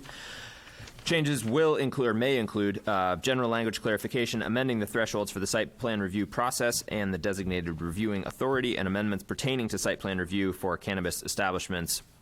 It's related to item 2 of this agenda, but we will be tackling it now so as to avoid working on 2 copies of the same language. Right, so we've talked about this previously. This kind of originated from a directive of the council for us to take another look, to kind of shuffle some stuff around, streamline it. We did some grammatical changes. We corrected some typos. We corrected some language to reflect current practice. And Grady and Amy were so kind as to flag a few other changes that we should make while we have the section open. So just kind of high level, I'll go through the changes for the people that are on the call tonight. So some of the more substantial changes here is this would increase the abutter notification for a project review board. Right now, we notify all abutters, whoever the assessed property owner is of April 1, within 200 feet of a project, and now we'll go up to 500 feet. That is consistent with what we do for a subdivision. As you get in town on smaller lots, it will make a substantial difference. If you pick up a condo complex, there could be a lot more notification. In the rural zone, it's hard with 2.5 acres, even 500 feet, you know, if you have a 100-acre parcel. It might not make it, but I think it would be a step to reflect board practices to try to increase public awareness. We are changing the threshold for town planner approval. in certain cases, the town planner would now be able to approve signage, alterations to structures, and impervious surfaces. Right now, it was pretty limited and specific. It didn't acknowledge like increase or decrease. So I've had people that were like decreasing impervious area, but the way it was written, I was like, sorry, you have to go to the board. We usually like when you decrease impervious area. So this will clarify that and then change the threshold. It is over a 3-year period. I don't love that standard. It is common practice within municipalities. It's really there to make sure that people don't start bringing in everything as staff approval to avoid going to the board. We haven't had a problem with it, but I think it's a good thing to look at as we're upping it. This might be something that if we find it's really not a problem, we bring it back at a later point for reconsideration. This would also allow town planner approval for a change of use in the Village Commercial 1 between retail rated and restaurant, and then it also include retail carryout. The ordinance, they're two separate uses. The ordinance didn't include that in the past, but as we have gone through a pandemic, we are seeing like more restaurant carryout and really similar from a staffing perspective, the view of the change. And then also we've seen a lot of small businesses that have had to wait and go to the board for changing between retail and retail trade and business and professional office where they weren't making any changes on the face of the earth. So as long as they show us that they meet parking and sewer, the town planner could sign off on that. This would change the threshold for staff review board for change of use and allow them to review alterations to structures that are between 1,000 and 2,000 square feet. This would require that any changes to any cannabis establishments do have to go to the project review board.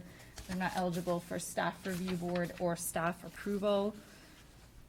Clarifications for review by an expert that the costs are borne by the applicant. That language wasn't real clear. We used to outsource engineering review. Once in a while we do, but now we have an in-house engineer.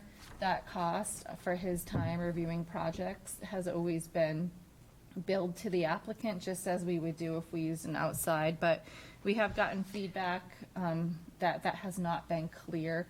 So that's been clarified to reflect current practice. At the advice of Amy and Grady, we were advised to put an approval duration regarding extension.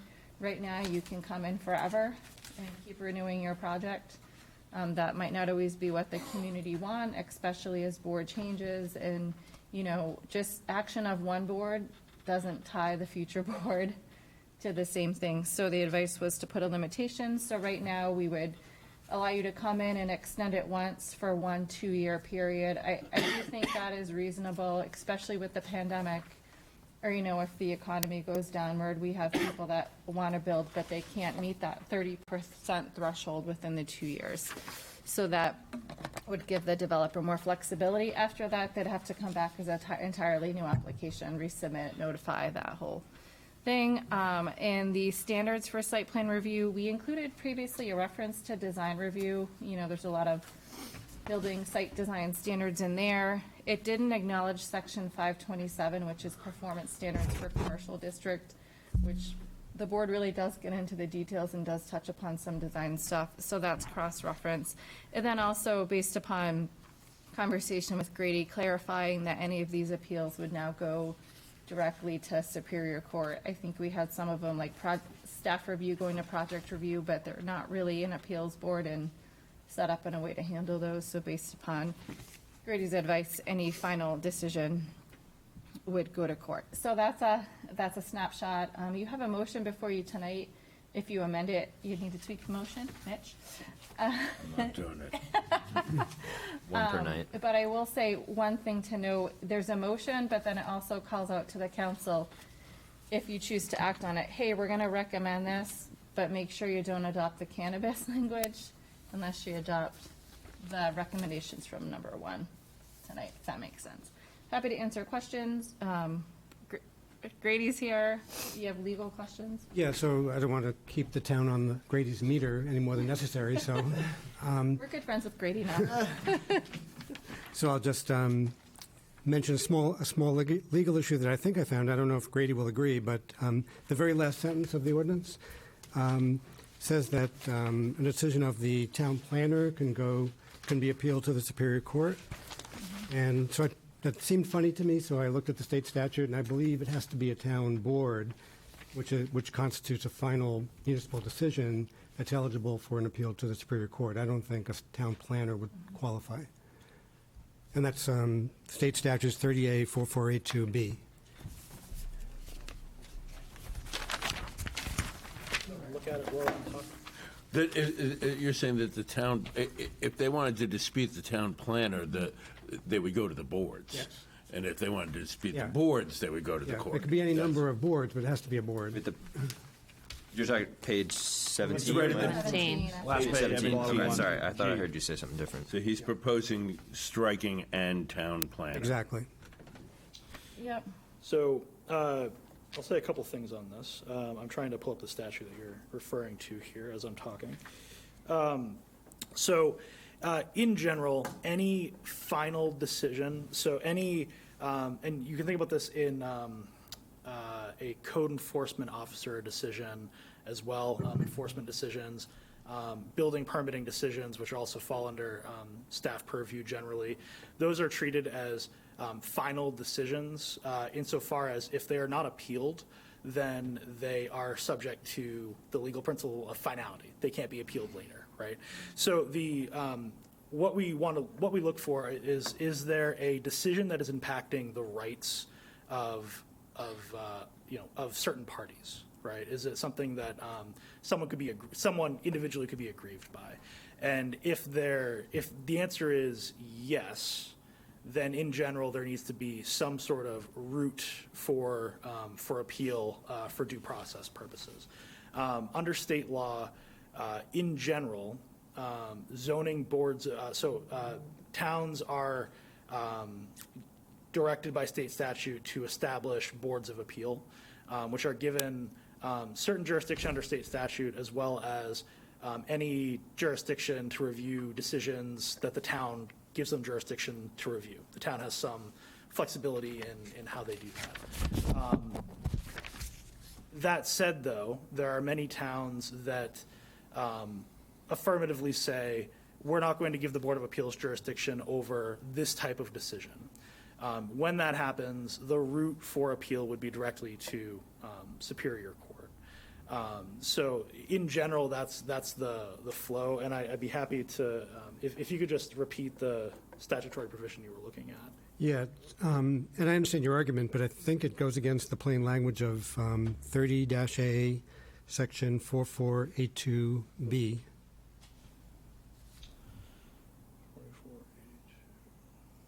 Do we have a Board of Appeals now? Yeah, I was gonna say, we do have a Board of Appeals, and our past practice hasn't had these decisions go to the Board of Appeals, but I think we could have that option for town planner review. In my 20 years, there's only been one decision that I've been made aware of that the town planner made that was controversial, and it was over a barbecue sign.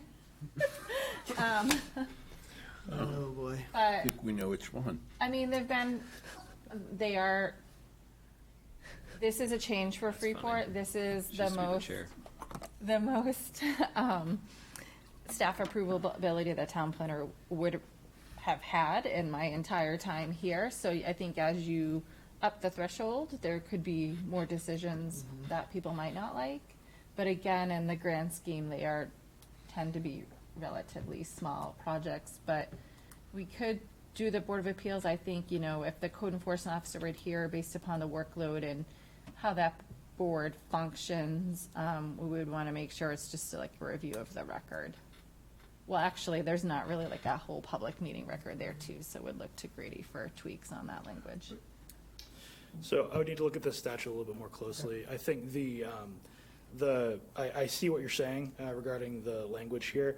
This section of the statute tends to deal with certain types of land use decisions. The broader point, to the extent that there is a decision, that there is a final decision that is rendered, those for kind of constitutional due process purposes have a right to appeal and if one's not provided by the town, the right to appeal is to court. Certainly the town has the option to direct, so in a lot of towns, these types of these types of decisions that are made, at the either project review level or staff review level, things that are, treated, where a permit is being issued, a lot of those do go to local boards of appeal. Not always, but that is a route that can be taken. So there is some flexibility here. I'm happy to take a closer look at the interplay of that provision, though. But certainly, it's not unusual for staff decisions, staff permitting decisions. The term municipal review authority, there's some squishiness there because that can generally be delegated to a certain review authority from the town, not necessarily a board. But I'd be happy to take a closer look. Sure. But the beginning of that statute, the first sentence says, "A municipal land use decision is a final decision when," and then it goes on to talk about when a board decides it. So it doesn't seem to be limiting it to any particular type of municipal land use decision. So yeah, go ahead and take a further look. The harm I could see is that somebody looks at our new ordinance and then goes to the Superior Court and gets thrown out, wastes his time and effort and money. Sorry. This is the important clarification. This chapter deals with significant land use decisions, which are a certain subset of land use decisions. That provision 4482B relates to the applicability of this chapter, which would be Chapter 190. 190 deals specifically with significant municipal land use decisions, which are a certain subset of those. Again, I'd be happy to take a closer look and provide some more detail on this. But Could I just ask where you're getting the word significant? Sure. So the earlier sections, 4482, this chapter generally deals with these types of land use decisions that are dealing with usually 10,000 to 40,000 square feet. They're treated in a certain way under state law. But again, the interplay of that section with your ordinance is something I didn't look at specifically. So I'm happy to look at that more closely if you have any specific. So Wayne, is your interest in to have things go to the local Board of Appeals before Superior Court? My only interest is making sure it's legal. Yeah. Personally, I've been opposed to this for years. I remember when they put it on, we had a Board of Appeals and they took away the local option and pushed everybody into Superior Court. And I didn't think that was fair, that you should be able to appeal a decision to a local Board of Appeals from Freeport. And I think that happened in the 90s.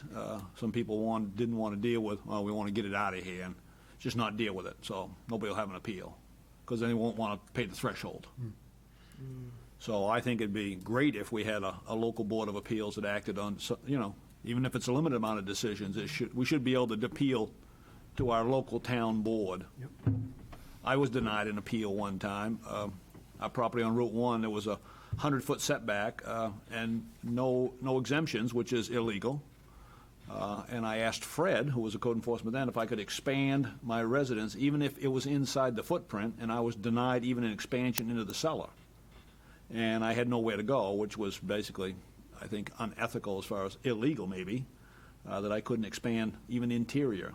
And so these things happen, but there was nowhere for me to go except Superior Court. And, I proved my point, but, it was a bad decision. So maybe Andy's proposal could be something we flag for further consideration. In the meantime, unless Grady disagrees, I would propose we just eliminate and/or town planner for now. Okay. So Or not go ahead to that. So where would the town planner's decisions go? Right, that's the question. Well, I think that is part of the thing. I think the ordinance is silent on it now, so we were trying to clean up the ordinance, and we Put it went somewhere. through the different processes because we aren't acknowledging that today. The goal here is to, because I mean, it's true as a matter of law that someone has the right to appeal to court. Your average applicant may not know that in the normal course, so calling it out specifically in the ordinance is useful. Certainly, any final decision should note the right to appeal as part of it being a final decision. But again, making it clear in the ordinance where that should go, eliminating that uncertainty would be helpful. I think there's a couple things you can do. You could take action on it as is. You could table it. The other thing you could do, if we're going to put Board of Appeals, then we kind of do need to cross-reference some other sections and make sure that everything's talking to each other and that we have a procedure and know how we're going to handle it. The other thing you could do is in your annual workshop with the council, I think this would be a good thing to bring up. Hey, we looked at this language. This is what it said for years. We added this to it, but, is there a desire for the town of Freeport to have these kind of appeals go to Board of Appeals? If it sounds like there's interest from the council in making that policy decision and how we're handling things, then we bring this back to you with a series of amendments to Board of Appeals section and this section. Yeah, Or we could just table it and look at it now. I'd be in favor of, I think it sounds like there isn't an imminent legal threat to proceeding as it's written now. I think it's a great point and something that we absolutely should look at. I also think there's a lot of other stuff in here that serves some of the goals that have been set out in the vision plan and serve other worthy goals. So I would be in favor of at least considering moving it along tonight. And obviously, we have time to hear from the public and talk about it more. But, so my personal preference would be to definitely 100% flag it. I think it's a really interesting issue and something we should look at. I had a couple other questions on language in here. You done, Wayne? Yeah. Okay, I don't want to cut it. Questions for Grady or? No, just sort of procedural questions in here. I wanted to say one more thing on town planner appeal. I think what's really going to happen is if people are like, well, that town planner keeps approving all those signs, like, people are going to go to council and they're going to complain and they're going to tell you guys to amend it. But before that happens, this gives someone an option. So sorry, just wanted to. Has anybody ever sought redress of any of your decisions before? Not yet. I will say, Wayne, as you all know me, I'm pretty overly cautious. So if I sense the slightest bit of controversy, I'm going to send you on to another board.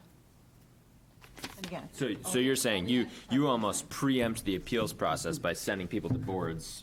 yeah, and I've done it sometimes. Which is like totally there was legitimate. for example, I had staff approval ability for a sign in the village, and I was like, that is a wild color. If you think I'm approving that, like, forget it. Yeah. So I sent them to the board, and then they go to the board, and they're like, this is great, we love it, approved. I'm like, oh. So I had to wait 30 days because I thought no one would like that shade of red, and so, sometimes you get it right, sometimes you get it wrong.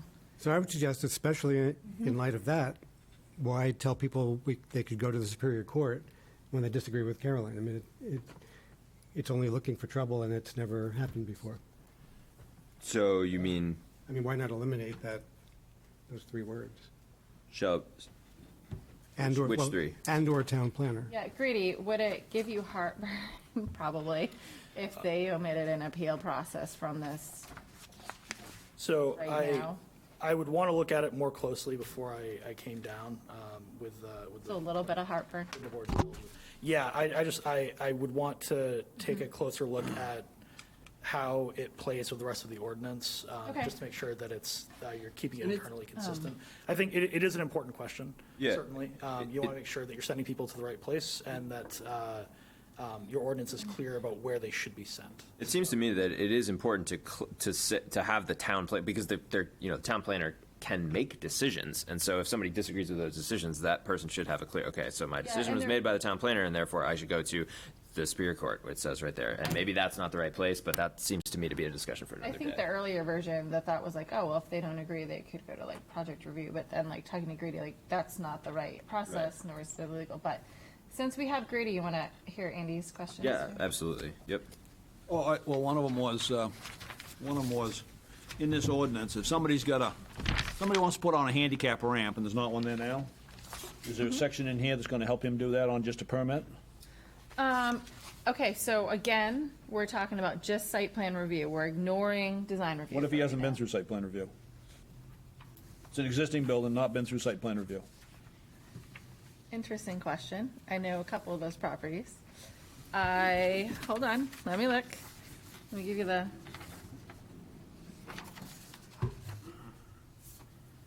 All this sort of goes to building. I guess so Grady, if you don't have, this is a big technicality, but if you don't have an approved site plan, the town planner can't really sign off on an amendment because you never had an approval in the first place. You're legally, you predate zoning. So it would be a legally non-conforming use, is that? No, you'd be a grandfather. No, they just hadn't, They just didn't have a site plan. So for example, like a retail store, but they were here in 1975 and they've operated ever since, so they've never triggered site plan. So it always depends on the language of your ordinance. So if the ordinance provision says that it's amendments to approved site plans, then I would say no, you wouldn't be able to go to the planner in that instance. Yeah, where it says the Can you first just go get a building sentence. permit then? Isn't there a provision that says that you can add a Yeah, so there are specific, so in that instance, so when we talk about grandfathered uses, what we're talking about are legally, lawfully pre-existing, non-conforming uses. They're synonymous terms. Well, but it's conforming, it just doesn't have a site plan. Well, so it's, Nonconformity is that they didn't go through site plan, is what you're saying? okay, so you're saying if it did go through site plan, then it would be approved today, is what you're saying? So let's assume that if it were actually to go through an after-the-fact permit, it would get approved with no conditions. It's. I would assume, I mean, it was permitted at the time. That's a good question. Yeah, I would need to look at that more closely. I'm sorry to punt on that question. Yeah, well, it's, You've, a couple people have asked me. You've stumped the chump on that one. we've talked about access ramps before. Yeah. Yeah, we've had a couple that have had, and a couple more that have had to go through design review. So we've talked about it for design review. Honestly, if Andy could have used an easy example. That's no fun. I know, right? That's not what we want, like having here, Andy, you challenge us. So if you had a use that had been through site plan approval, the square foot, and it's not in design review, that square footage of the ADA ramp would probably be small enough that it would fall under staff approval ability. But you raise a good question, and I think it is valid and worth looking at, because I know, especially like on Route 1 South, we do have some older businesses, and they haven't been through site plan. And especially something like that, we want to, encourage those kind of things. Now, it could apply to other situations, but that's a good flag. I think that's something worth having, Grady. Okay, I got another question. One of them is on the performance guarantee. Okay, hold on one second. Which is on page 8. Item 10.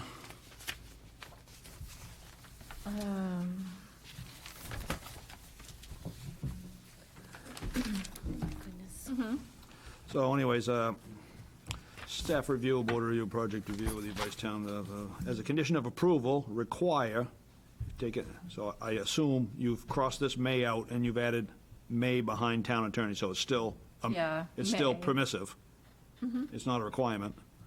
May require applicant to perform to ensure completion of site improvements associated with the project. So, like I know a couple guys that have done stuff, and they just, sometimes you just don't need a performance bond. I mean, they should be able to waive the performance bond on certain issues. They don't have to waive it because they don't have to require it. They have the discretion. So for example, like if you're coming in, let's just pretend for some reason it triggered review and you're putting in like, a 300 square foot patio or something relatively minor, we're not going to make you do a performance guarantee. But if you're coming in and doing $200,000 worth of site work and stormwater and site disturbance, then the board's going to have you do it. So they do use discretions. It's really for bigger projects, but there is wiggle room for like that in between. I would say like stuff that's historically gone to staff review, it's been small enough that they haven't required it. One of the things we do it a lot for, and where we keep them, is for landscaping, because landscaping is often a big deal, and it's often done for abutters or buffering. So, like, I have some people that we hold money performance guarantees for landscaping because they keep trying to plant plants and then they die and then the neighbors call us. So that's just an example of when, we keep them or would be inclined for something that might be construed as smaller. So the other thing, part of that is, I think there ought to be some timing review on keeping the money. I mean, there should be some review at 6 months, a year after completion, or something like that. So, I've had people tell me it's taken them quite a while, to finish up and get their money back, Yeah, so I'd have to double check the wording here. Maybe after, there should be some requirement that, They are released when they construct the project as approved. And if that's not accurately portrayed in here, then we should modify it. it just seems I've had a couple people tell me it's taken them quite a bit after they thought the project was completed and they got their occupancy permit, that town held the money quite a while. For other than land, do you have like an example? Other than landscaping? They couldn't explain, they're just like. Yeah. I'd say landscaping's the biggest one. The other time we actually end up holding it, and not for this, but a lot of times like in subdivisions, we hold it for quite a while because the developers will be like, I don't want to put that top coat of pavement on the private road until like 90% of the houses are built. So like we'll hold it for years because they had approval to do something. They need to do it as designed. They have people moving in, they're selling lots, and they're going to bail on the private road. So this makes sure that they're going to do it as approved. So the quicker you do what you said you were going to do, and it is all good, the quicker you get it released. Yep. That's, in the perfect world. But then some of it's debate, like, we have Adam go out, and town engineer, sorry, go out and inspect, and if he feels like you're not matching the plan, you could have differences in opinion as to whether or not that project's complete. That doesn't happen very often, but it could. That's it for me tonight.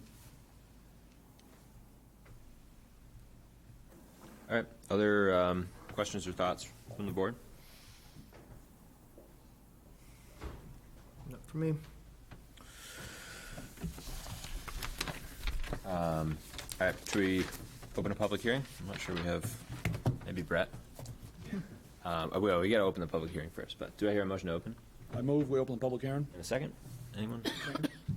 Wayne or Anna? Sorry, I let you wait Wayne. too soon. Wayne, all in favor? Excellent. The public hearing is now open. We will hear first from Brett. Wow, the Zoom looks like there's nobody, so maybe first and only from Brett. Hey there, Brett Richardson, Executive Director of the Freeport Economic Development Corporation, and I'm here as a cheerleader tonight. Thanks for your work on this. It's a good opportunity to streamline approvals for relatively small projects. I think that businesses will appreciate this. And as the chair mentioned earlier, this is consistent with the downtown vision.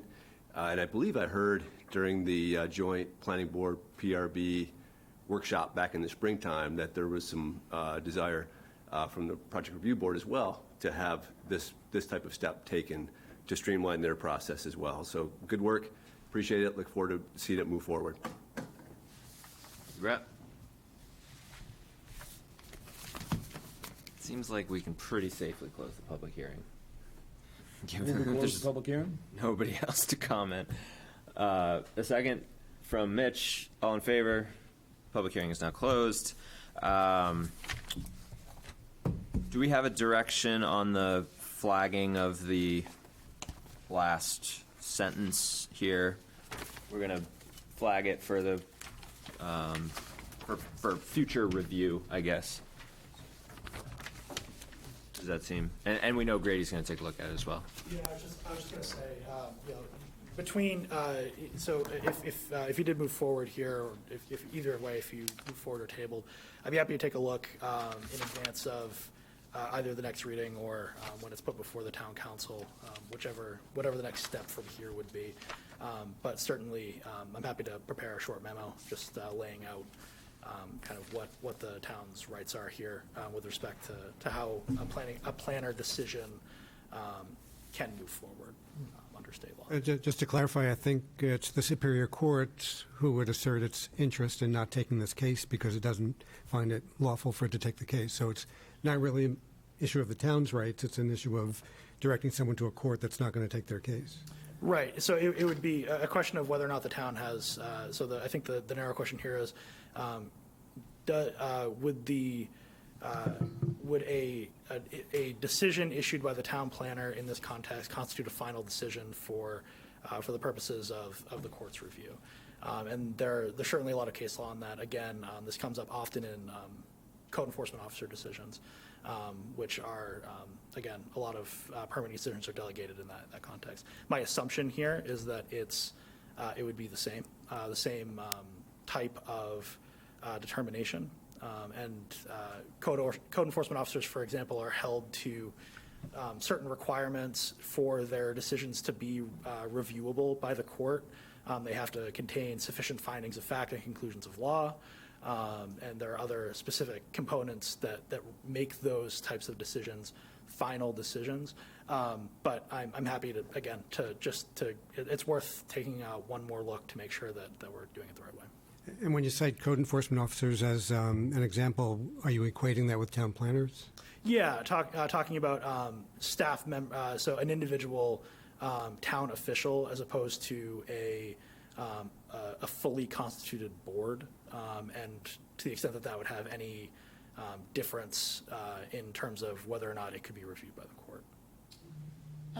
So where do we have a Board of Appeals now?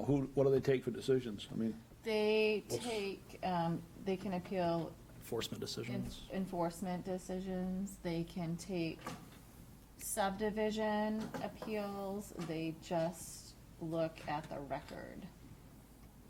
And then there's a couple other ordinances that do have appeals that can go to Board of Appeals. Maybe short-term rentals is one of them. There's a couple random ordinances that do send some stuff to Board of Appeals. When you say they look at the record, you mean like nobody? It's not, yeah, like there's nobody not shows new up. It's evidence. not like It's not a trial. It's not treated as what they Yeah. call de novo review, which would be opening up the record and taking evidence. Yeah, yeah. Yeah, which, I mean. Just be a paper appeal. Gotcha. Yeah. So when the town planner, the way this is written and how it practices, if the town planner, like if something comes in, it fits under those thresholds, the town planner, it says they have to like sign the plan, and then we report it to the PRB at their next meeting and put it in the file, but like, there's not an abutter notification, there's not a public hearing, like, these are things that are relatively minor. That being said, one of the questions I had for Grady, I think, Wayne flagged this as an issue. If you go back and take another look and you're like, oh yeah, that really can't go to court, if that wording changed to Board of Appeals, would you consider that minor enough with regards to the public hearing process to keep it going forward to council? It's a good question. It would depend on the nature of the amendment. Okay. So, yeah, I wouldn't be able to say up or down here. I think the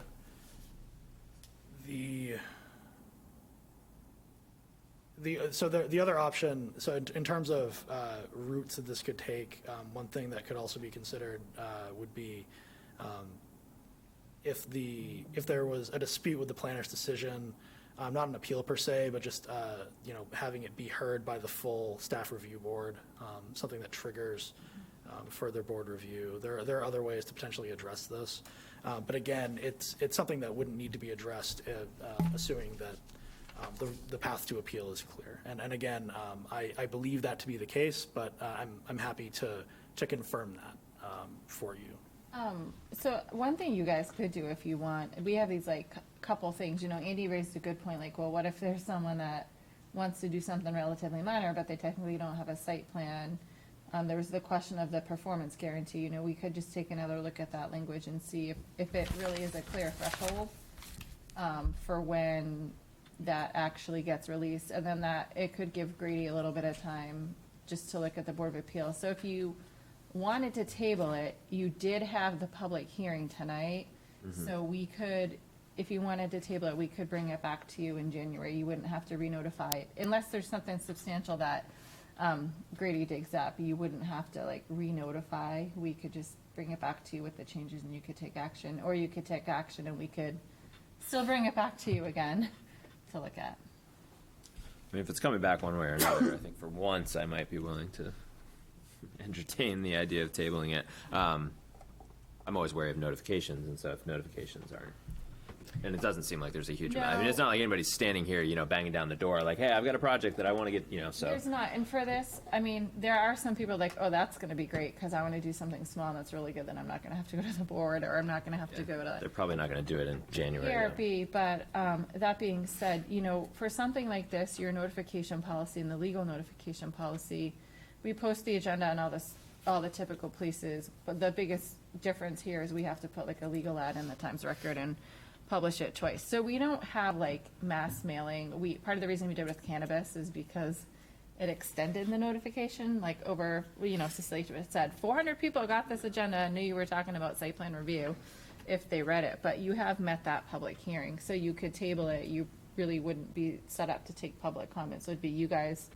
talking about those couple changes, and then you could take action.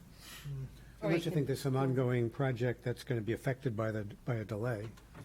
I mean, I think If not, then there's, tabling it seems. I think there's a general desire just to move forward with this because we've been trying really hard to make things easier, but. We're not going to It's ruin up to somebody's you. life by tabling this for a month, right? No. No, the council takes 2 meetings, so if you table it till January now, you probably wouldn't be able to get it with the councils. Because you bumped your January meeting back a week, now you probably wouldn't be able to get it to council till February, and then they need 2 meetings. So you are March, yeah. bumping it out a little bit.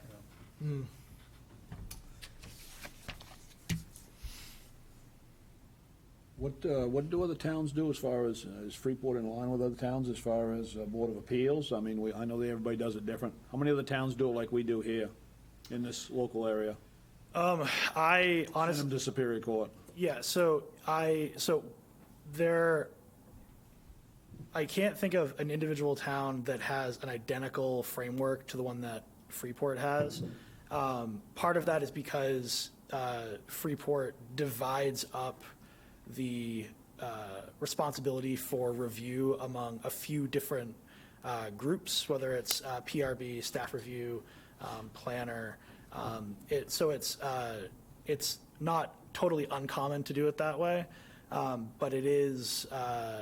Like Yarmouth probably doesn't have as many boards as we do they? I couldn't. I don't work with Brunswick, I Yarmouth. think, has a staff review board, and Brunswick does. Wyndham, I believe. Yeah, I know that Brunswick does. If you guys want to move it forward for the sake of time, that's fine. We can research just this one thing also and bring it back as its own separate That's what I would say. item too. And I mean, additionally, I'm just bringing it up because these two, Wayne's issue, and I agree with Wayne, and this other issue with the handicap ramps. I mean, I don't want to hold it up, but I think yeah, I think there my might issue be, is we ought to be able to appeal locally.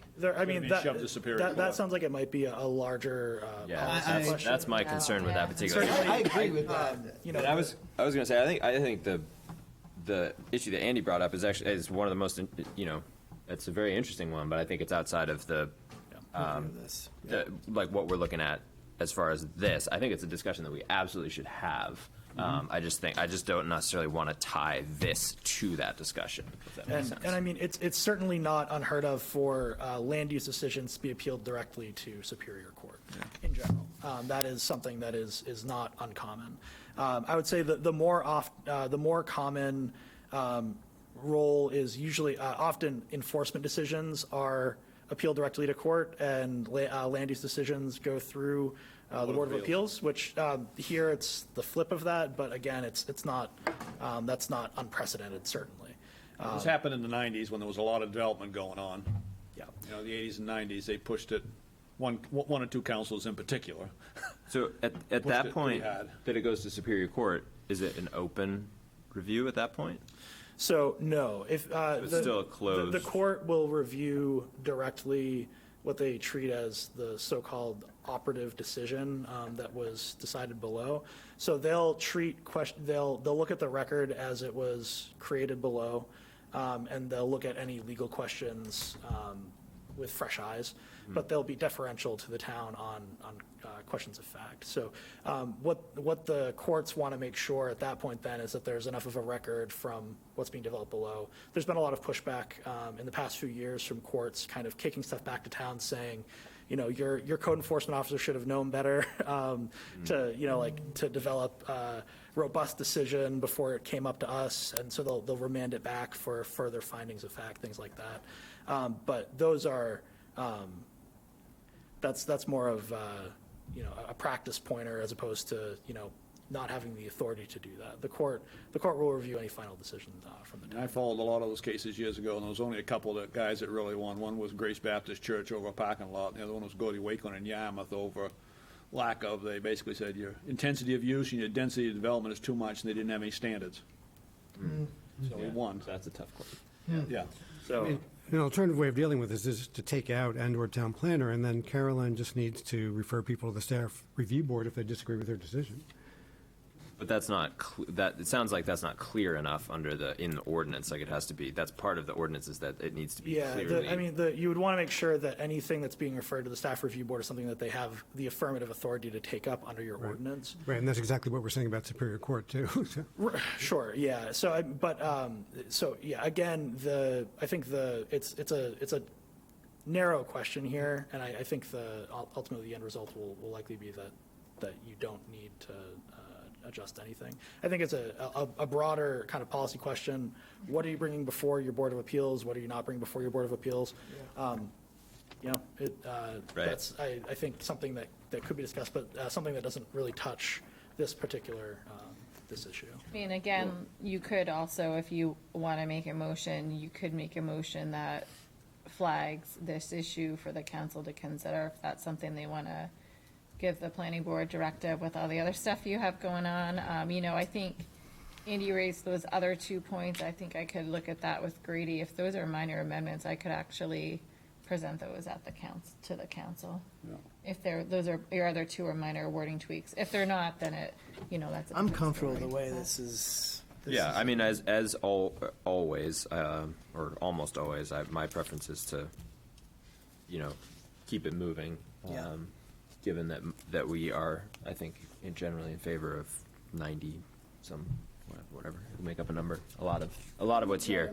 Yeah, it's good. And I think, but I think that again, I think that conversation about where appeals go is an interesting conversation. Me too. So I would like to flag that for the council, and they can kick that discussion back to us, or maybe it's something that they'd be interested in looking at themselves. What's the reason to not have it go to the local board?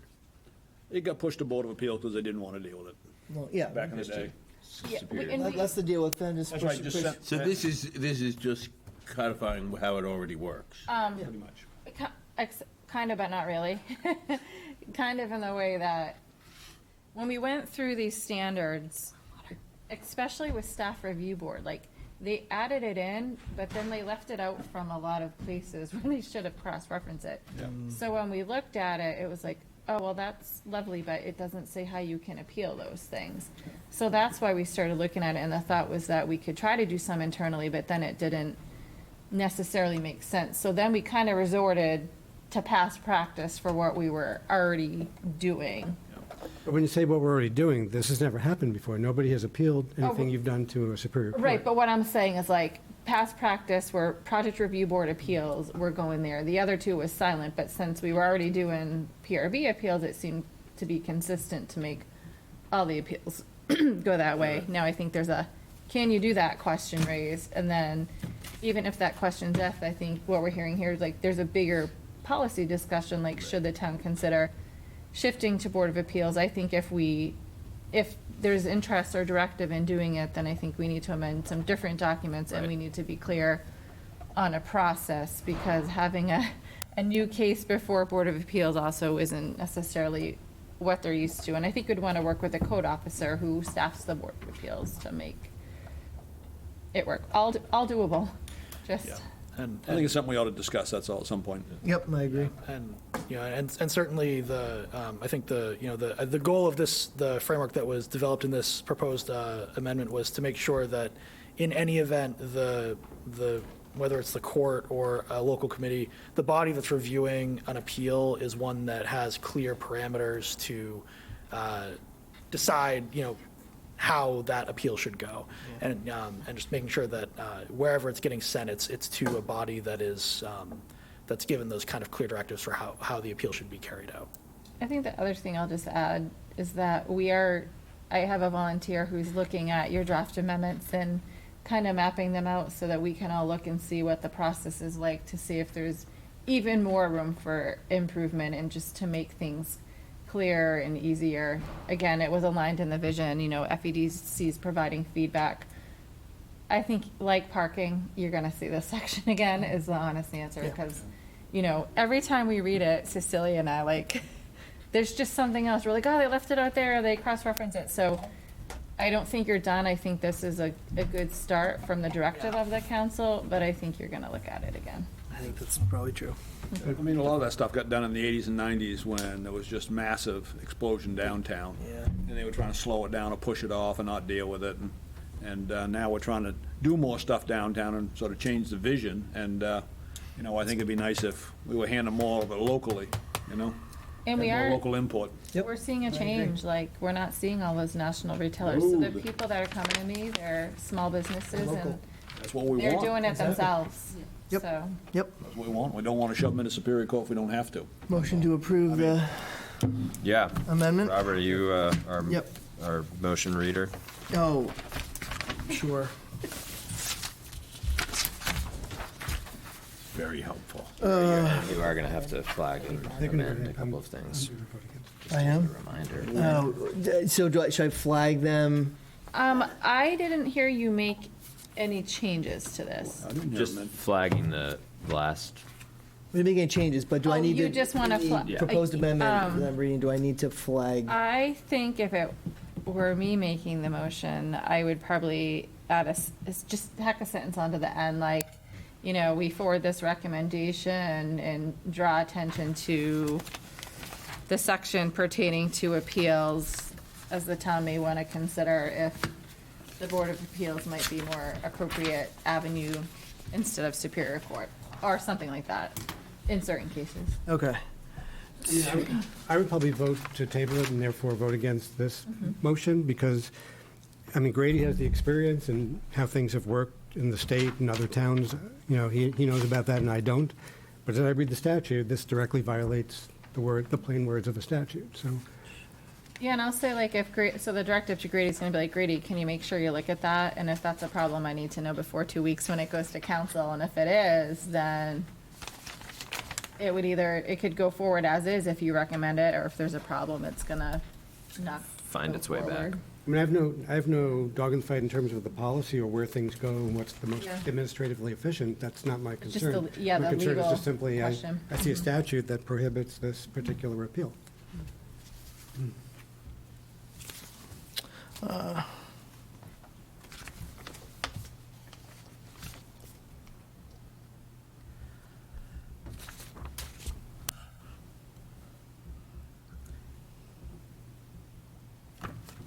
Just while Robert's writing that, I think my reasoning, thinking on the same issue is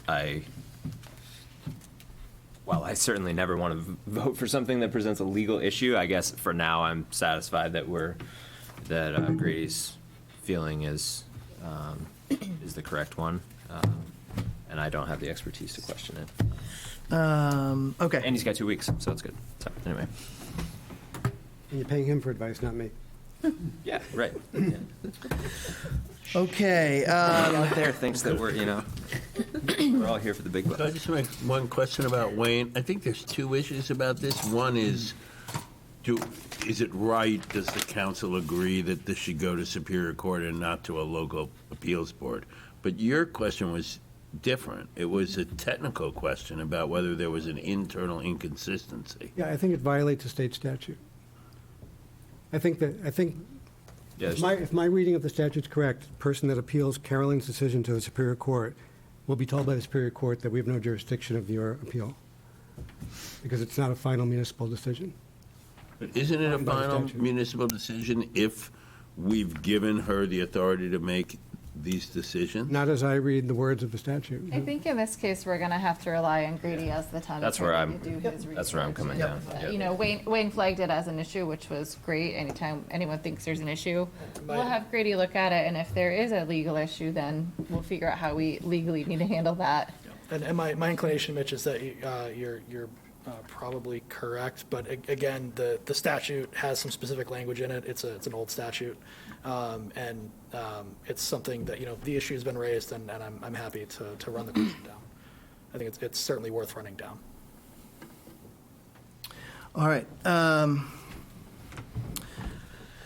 Be it ordered that the Freeport Planning Board recommend to the Freeport Town Council the proposed amendments to Section 602, Site Plan Review of the Freeport Zoning Ordinance, including amendments for general language clarification, amending the thresholds for the site plan review process and the designated reviewing authority, and amendments pertaining to the site plan review for cannabis establishments.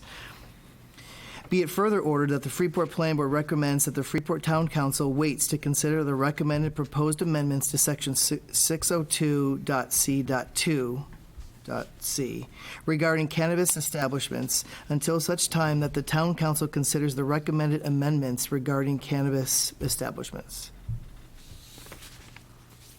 The Planning Board finds that the recommended amendments are in general harmony with the Freeport Comprehensive Plan's vision that Freeport's economy would remain strong and stable through clear regulations that allow for flexibility in site development and a more efficient review process for relatively minor site plan amendments and smaller projects.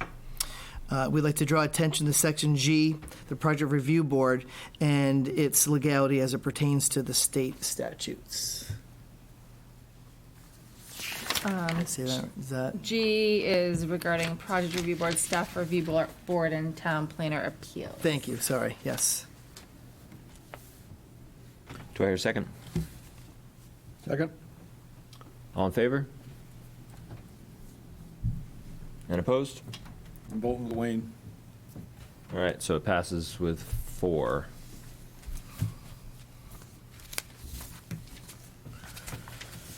All right, so it sounds like we will hear back on that one.